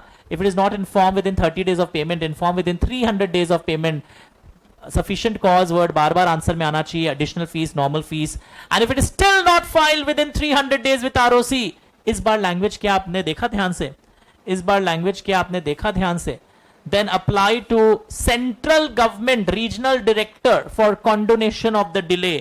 इस बार आरओसी नहीं है, चार्ज क्रिएशन एंड मॉडिफिकेशन में रीजनल डायरेक्टर कॉन्डोन नहीं कर सकता है, बट सेटिस्फैक्शन में अगर 300 डेज के अंदर भी इन्फॉर्म नहीं कर पाते आप आरओसी को, तो सेंट्रल गवर्नमेंट यानी कि रीजनल डायरेक्टर के पास जाइए, कॉन्डोनेशन ऑफ डिले। तो चार्ज चैप्टर बहुत दिन से आपने पढ़ा था, भूल गए थे, मैंने इग्नाइट कर दिया। ओके, नाउ देखो ध्यान से, जब आरओसी को खबर मिलता है ना तो क्या होता है, इधर देखो बोर्ड पर, ROC issues show cause notice of minimum 14 days to the charge holder। If no cause is shown, then what will happen? If cause is shown, then what happens? तो if no cause is shown to ROC, memorandum of satisfaction is entered। मतलब ROC actually क्या हो रहा है, company ROC को बताया कि हम दे दिए पैसा, पर ROC बैंक वाला से तो पूछेगा ना 14 डेज नोटिस देके पैसा आ गया ना। तो if no cause is shown, मतलब अच्छा बैंक वाले की तरफ से कोई आपत्ति नहीं आती है 14 दिन के अंदर, तब वो लिख लेता है कि कोई प्रॉब्लम नहीं है। एंड अगर कोई कॉज शोन आता है तो आरओसी विल इन्फॉर्म कंपनी कि ऐसा ऐसा बात है। पर आगे देखो रेडिंग से क्या लिखा हुआ है, if CHG4 is already signed by the charge holder, जो CHG4 हो रहा है उसमें बैंक वाले का ऑलरेडी साइन है, तब ये शो कॉज नोटिस का पूरा प्रोसीड्यूर फॉलो करने का दरकार ही नहीं होता है। तो इस पे भी क्वेश्चन आ सकता है, you have to be careful. And लोग गलती कहां कर सकते थे, as I showed it to you layout, ये वाला अंश जो था ना 300 डेज के बाद सेंट्रल गवर्नमेंट कंडोन्स द डिले, तो बहुत दिन हो गया था, बहुत लोग भूल रहे होंगे, पर शायद ये वापस इग्नाइट होके चार्ज का पूरा कॉन्सेप्ट हमारा वापस पिक्चर में आ गया। नाउ कौन इंस्पेक्ट कर सकता है, अच्छा देखो इसमें लोग एमसीक्यू में रॉन्ग करेंगे, register of charges are preserve permanently, अच्छा बट द इन लोन के डॉक्यूमेंट्स 8 साल तक प्रिजर्व किए जाएंगे फ्रॉम द डेट ऑफ पैसा चुकाएंगे सेटिस्फैक्शन के 8 साल तक, पर रजिस्टर ऑफ चार्जेस परमानेंटली है। जैसे आपने सुना होगा बुक्स ऑफ अकाउंट्स टीचर से 8 साल का प्रिजर्व करना पड़ता है, मिनट बुक परमानेंटली प्रिजर्व करना होता है, memorandum articles permanently till winding up, register of charges permanently है, 8 इयर्स एमसीक्यू में आएगा, टिक मत करना, पर instrument creating the charge 8 years के अंदर आपको करना पड़ेगा। उसके बाद फ्री में इंस्पेक्शन कर सकते हैं मेंबर्स एंड क्रिएटर्स, पर अगर आप पोर्टल पे जाके इंस्पेक्ट करोगे तो फीस फ्री में नहीं होगा। अगर चार्ज की कॉन्ट्रावेंशन होते हैं इन्फॉर्मेशन और आरओसी को नहीं देते हैं, कंपनी पे 5 लाख का पेनल्टी है, ऑफिसर पे 50,000 का, पहले जेल वेल होता था, आजकल जेल नहीं होता है, और विलफुली अगर आप रॉन्ग इन्फॉर्मेशन देते हैं तो 447 पिक्चर में आ जाता है। उसके अलावा मैंने आपको यहीं पर बताया था कि अगर आप चार्ज का डिटेल्स नहीं जमा देते हैं तो और क्या परिणाम आता है, देखो charge is void against the liquidator. Do you remember this word everyone? Liquidator के आईज में आप चाहे सिक्योर्ड हो, पर अब आप अनसिक्योर्ड क्रेडिटर की तरह ट्रीट किए जाओगे, इसीलिए जिम्मेदारी बैंक्स पर भी दी गई थी कि जल्द से जल्द जमा कर दीजिए इंफॉर्मेशन।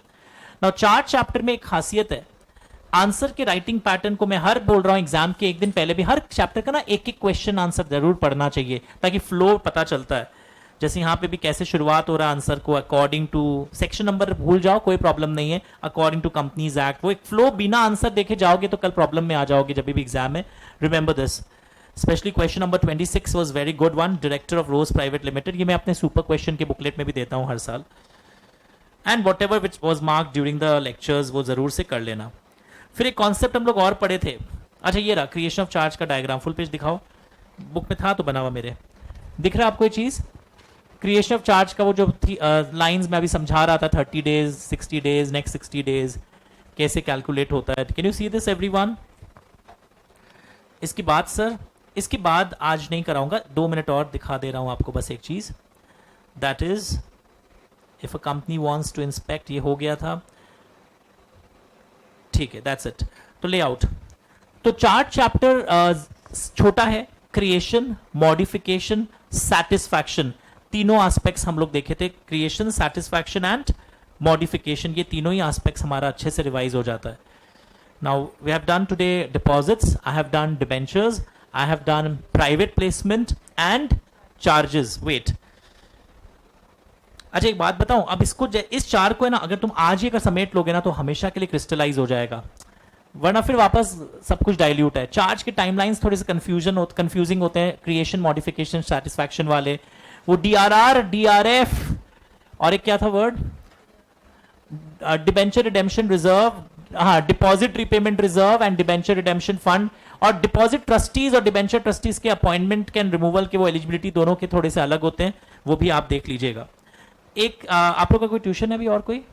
ठीक है, एक देखता हूं, एक टॉपिक छोटा सा और करवा देता हूं ताकि ये वाला बूस्टर रिवीजन का एक सेट कंप्लीट हो जाए। Let me find a topic for you.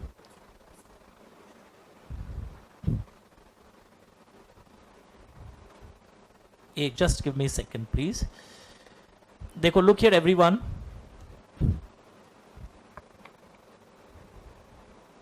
Private placement हो गया आज, डिबेंचर्स, डिपॉजिट्स, चार्ज हो गए, ठीक है।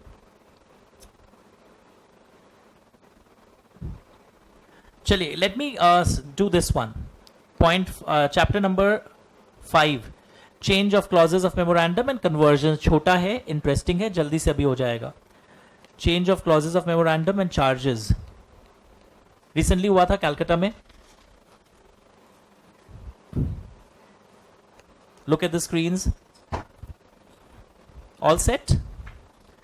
Now, इस चैप्टर को रिवाइज करने के पहले सबसे सिंपल बातें देखते हैं कि हर कंपनी की रजिस्टर्ड ऑफिस होनी चाहिए within 30 days of incorporation. Registered office क्यों इंपॉर्टेंट होता है? आपका एनसीएलटी, किस एनसीएलटी में कंप्लेन करोगे, किस हाई कोर्ट में, किस टैक्सेशन अथॉरिटीज के अंदर आप आते हो, ये सब यहां से डिटर्मिन होता है। कंपनी को आरओसी को INC 22 जमा देना पड़ता है, और साथ में अपना वेरिफिकेशन के जो पेपर्स की हाँ आपके रजिस्टर्ड ऑफिस हैं, वो वेरिफिकेशन के पेपर्स भी जमा देने पड़ते हैं अटैचमेंट में। हर कंपनी को अपने रजिस्टर्ड ऑफिस के बाहर name and address of registered office बहुत क्लियरली आपको लेजिबल कैरेक्टर्स में लिखना चाहिए, और कौन से लैंग्वेज में लिखना चाहिए वो भी लिखा हुआ है वहां पर। वन ऑफ द लैंग्वेजेस वो भी होना चाहिए, जो रीजनल लैंग्वेज है वहां पे भी होना चाहिए। ये सब चीजें हम लोग देख चुके थे। नाउ, और लास्ट 2 सालों में अगर आपने नाम चेंज किया है, तो अगर कंपनी ने लास्ट 2 साल में नाम चेंज किया है, तो पुराना नाम भी 2 साल तक रिफ्लेक्ट होता रहेगा। पक्का ना एवरीवन? और आरओसी अपने ऑफिसर्स को आजकल फिजिकल वेरिफिकेशन के लिए भी भेज सकता है रजिस्टर्ड ऑफिस में। हमने क्लास में रूल 25B के बारे में समझा था। और ये जो फिजिकल वेरिफिकेशन होगा 2 इंडिपेंडेंट विटनेस के प्रेजेंस में होगा, एंड वहां का एरिया का पुलिस ऑफिसर भी मौजूद रहेगा। ठीक है सर? और अगर आरओसी को पता चले कि आपका रजिस्टर ऑफिस है ही नहीं, आप तो ठन है, मतलब गायब ही हैं, बस शेल कंपनी है, तो आरओसी आपके नाम को रिमूव भी कर सकता है from the register of companies. ये एक जनरल ज्ञान था। नाउ हम लोग अब इस चैप्टर में एक चीज देख रहे थे। रजिस्टर ऑफिस जब आप वो INC 22 के लिए वेरिफिकेशन के सब पेपर सबमिट करते हैं, तो टाइटल डीड जमा दे दीजिए, रजिस्ट्री के कागज दे सकते हैं। अगर रेंटेड प्रेमाइसेस है तो 1 महीना पुराना वाला रेंट रिसीट चलेगा बस, ओके। या आपका electricity bill of that area 2 महीना पुराना तक चल सकता है। तो इस टाइप में MCQ आया हुआ है कि 1 महीना पुराना रेंट रिसीट चलेगा, या 4 महीना पुराना, या 6 महीना पुराना। तो ये सब आपको थोड़ा सा जल्दी सुन लिए।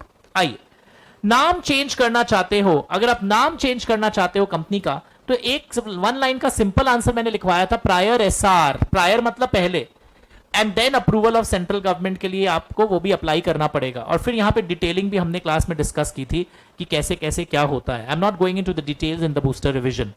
अब देखो, कई बार नाम चेंज करने के समय सिर्फ SR लगता है। ये कब होता है? जब नाम में सिर्फ प्राइवेट वर्ड का आना या जाना हो रहा है। यहां पे CG approval is not coming into picture. कई बार CG डायरेक्शंस देता है कि नाम चेंज करिए।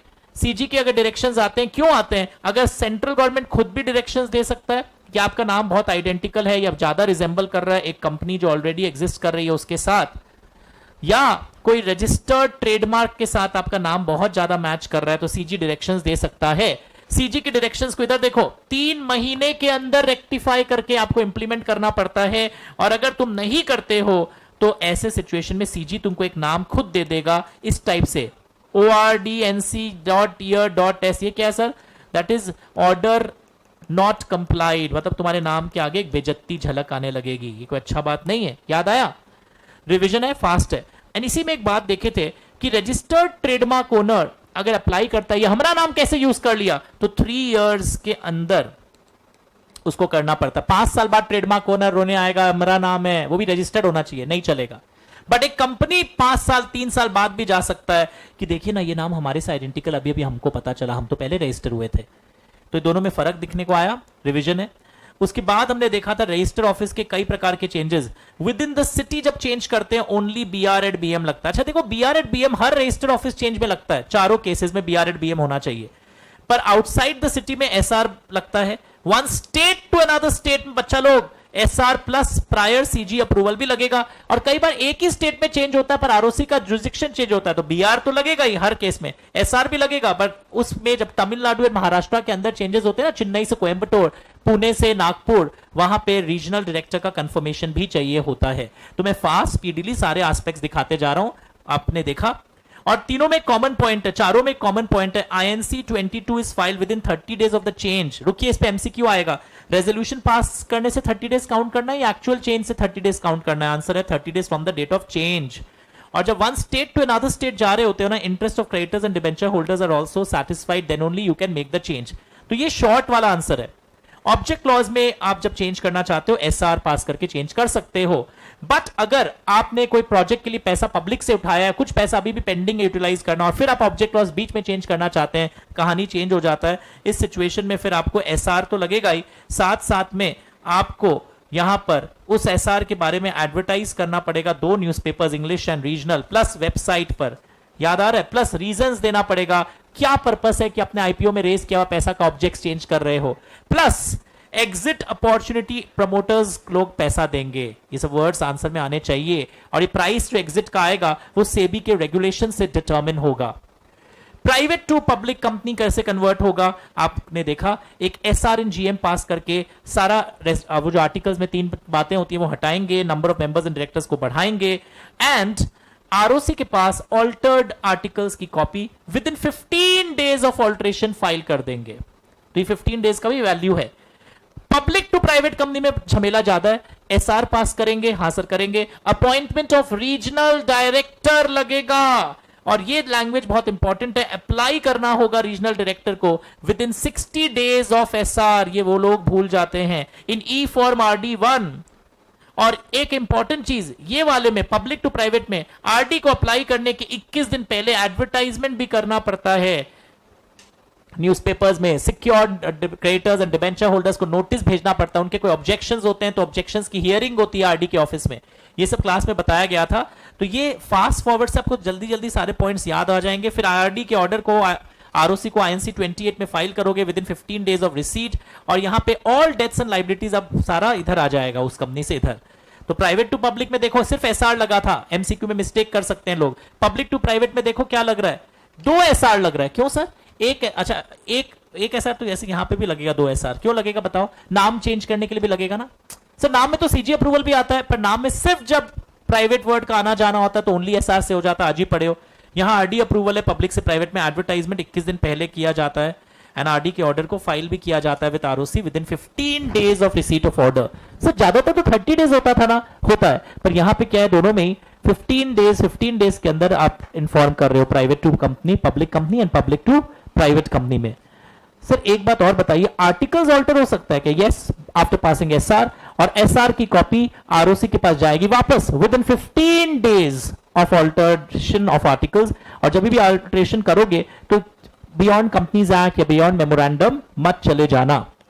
सर और बताइए, register office with in the same state, पर आरओसी का जुरिसडिक्शन चेंज जब होता है, यहां एडवर्टीजमेंट पिक्चर में नहीं आता है, बट रजिस्टर ऑफिस जब चेंज करते हो वन स्टेट से अनदर स्टेट, तो बहुत कुछ था यहां पर, आरडी वारडी एडवर्टीजमेंट और भी पिक्चर में आते हैं। और ये जो एडवर्टीजमेंट होते हैं, ये याद रखिएगा, not more than 30 days before you file application with central government आपने एडवर्टाइज किया हो।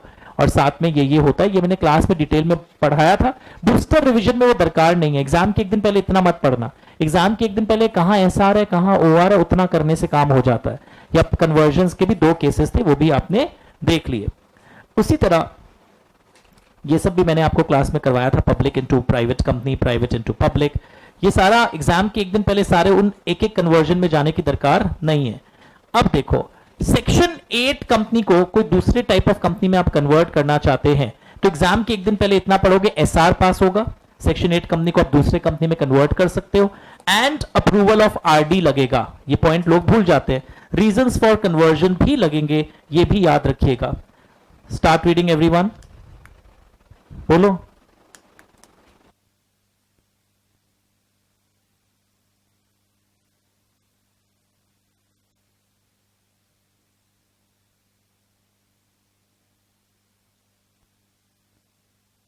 इसका फायदा क्या हुआ इस बूस्टर में? सारे पॉइंट्स, वरना क्या होता आप पढ़े थे भूल गए थे, अब अगर तुम बेस बनाओ तो बहुत सारे पॉइंट ऐसा वैसा वाला झट से मेरे इस वीडियो से आप निकाल सकते हो। अब इधर देखो, ओपीसी के कन्वर्जन भी, ओपीसी है ना, प्राइवेट और पब्लिक दोनों में कन्वर्ट हो सकता है। प्राइवेट कंपनी जो है वो ओपीसी में कन्वर्ट हो सकता है। सर पब्लिक को ओपीसी में कन्वर्ट करिए ना, अलाउड नहीं है। सेक्शन 8 कंपनी ओपीसी में कन्वर्ट नहीं हो सकता है ना, ओपीसी सेक्शन 8 कंपनी में कन्वर्ट हो सकता है। तो देखो ओपीसी इनटू प्राइवेट कंपनी, ये वाला कन्वर्जन भी मैं इसी वीडियो में करवा देना चाह रहा हूं, and private into OPC. Just आपको एक बार ये झलक देखना पड़ेगा अच्छे से। ओपीसी को अगर आप प्राइवेट या पब्लिक में कन्वर्ट करेंगे, सुनो बच्चे लोग रॉन्ग क्या करते हैं, यहां एसआर लिख के आ जाते हैं। अरे ओपीसी है, एक आदमी है, बस वो रेजोल्यूशन पास करके वो मिनट बुक में लिख लेगा। तो यहां एसआर मत लिखना, पोस्टर में फिर से बता दिया हूं। देन यू अप्लाई आईएनसी 6 में अप्लाई किया जा रहा है आरओसी को विद ईएमओए एंड ईएओए। याद रखिएगा ये चीज को। Number of members and directors आपको बढ़ाने पड़ेंगे ओपीसी को जब तुम प्राइवेट या पब्लिक में करते हो। तो ये एक बार सुन लेने से क्या होता है, आपका 2-3 दिन याद रहेगा कि ओपीसी टू प्राइवेट और पब्लिक में सिर्फ मुझे रेजोल्यूशन पास करना है, मुझे number of members and directors बढ़ाने हैं। और आईएनसी 6 बहुत फेमस नंबर है, याद रखना होगा। बाकी जगह अगर नंबर्स याद नहीं रहे, प्रिस्क्राइब फॉर्म लिखो, काम चलता है। अब प्राइवेट इनटू ओपीसी में एसआर है, okay. No objection of members and creditors, okay. और यहां पे भी apply in INC 6 to ROC with attachments, that is altered EMOA and AOA. तो मैंने सारे टाइप के कन्वर्जन जो रेलिवेंट है एग्जाम में और चेंज ऑफ वेरियस क्लॉजेस को बहुत जल्दी से रिवाइज कराया है। प्रोसीड्यूरल पार्ट हमने क्लास में डिस्कस किया था, बूस्टर में नहीं करूंगा। एक चीज और, कहीं जब मैंने पढ़ा नहीं अभी बूस्टर में, एसआर बाय पोस्टल बैलेट लगता है। जैसे कि आप रजिस्टर्ड ऑफिस जब आउटसाइड द सिटी ले जाते हो, जब आप ऑब्जेक्ट क्लॉज चेंज करना चाहते हो, एसआर बाय पोस्टल बैलेट लगता है। पोस्टल बैलेट के बारे में आपको याद होना चाहिए, पोस्टल बैलेट प्राइवेट कंपनी में नहीं लगता है, पब्लिक में भी नहीं लगता है अगर अप टू 200 मेंबर्स हो। यानी बड़ी पब्लिक कंपनीज में अगर ऑब्जेक्ट क्लॉज चेंज हो रहा है, एसआर बाय पोस्टल बैलेट लगेगा। रजिस्टर्ड ऑफिस जब चेंज हो रहा है, sir MG road in Kolkata to Park Street in Kolkata, only BR. बोला ना सर आप पोस्टल बैलेट लगेगा। पोस्टल बैलेट लगता है when you change the registered office outside the city, याद रखिएगा। या one state to another state में भी लगेगा। तो याद रखिएगा how to use that word and not to use. और ये ओपीसी वाला भी अब याद रहेगा। पता है लॉ एंड टैक्स का एक खासियत है, ध्यान से सुनो, बहुत पढ़े होंगे, पूरे क्लासरूम में आपका नाम होगा, हर टेस्ट में आपका हाईएस्ट आता था। पर वो एग्जाम का 1.5 दिन पहले वाला रात होता है ना, उस दिन अगर तुम बूस्टर रिवीजन मेरे वाले स्टाइल से नहीं किया तो आप समेट नहीं पाओगे। क्योंकि सिर्फ मेरा वीडियो देखते रहना या कोचिंग सेंटर्स के 17 घंटा के मैराथन देख के आप एग्जाम देने नहीं जा सकते, खुद अपना भी प्रोसेसिंग करना होगा। तो इसलिए मैं बूस्टर में बहुत स्पीडली ये आपके लिए फास्ट में बहुत सारे अच्छे अच्छे पॉइंट्स बोल दे रहा हूँ। एंड पीरियोडिकली जब आपके एग्जाम, सपोज आपने प्री रिकॉर्डेड क्लास लिया और एग्जाम बहुत दिन बाद है, तो भी बीच में बूस्टर सुनना चाहिए। सर टैक्स कम कैसे बनाए, खुद अपना ऑडियोज बनाओ मेरे स्टाइल से। अगर आपको अच्छा लगता है, टैक्स टीचर्स अगर शायद मेरा स्टाइल यूज नहीं कर रहे हो, तो खुद अपना ऑडियोज हर चैप्टर का बना के रख लो, तो it will really create magical effect. Okay, तो we'll meet in the next booster session very soon. एक बार हम यहां पर ब्रेक ले रहे हैं।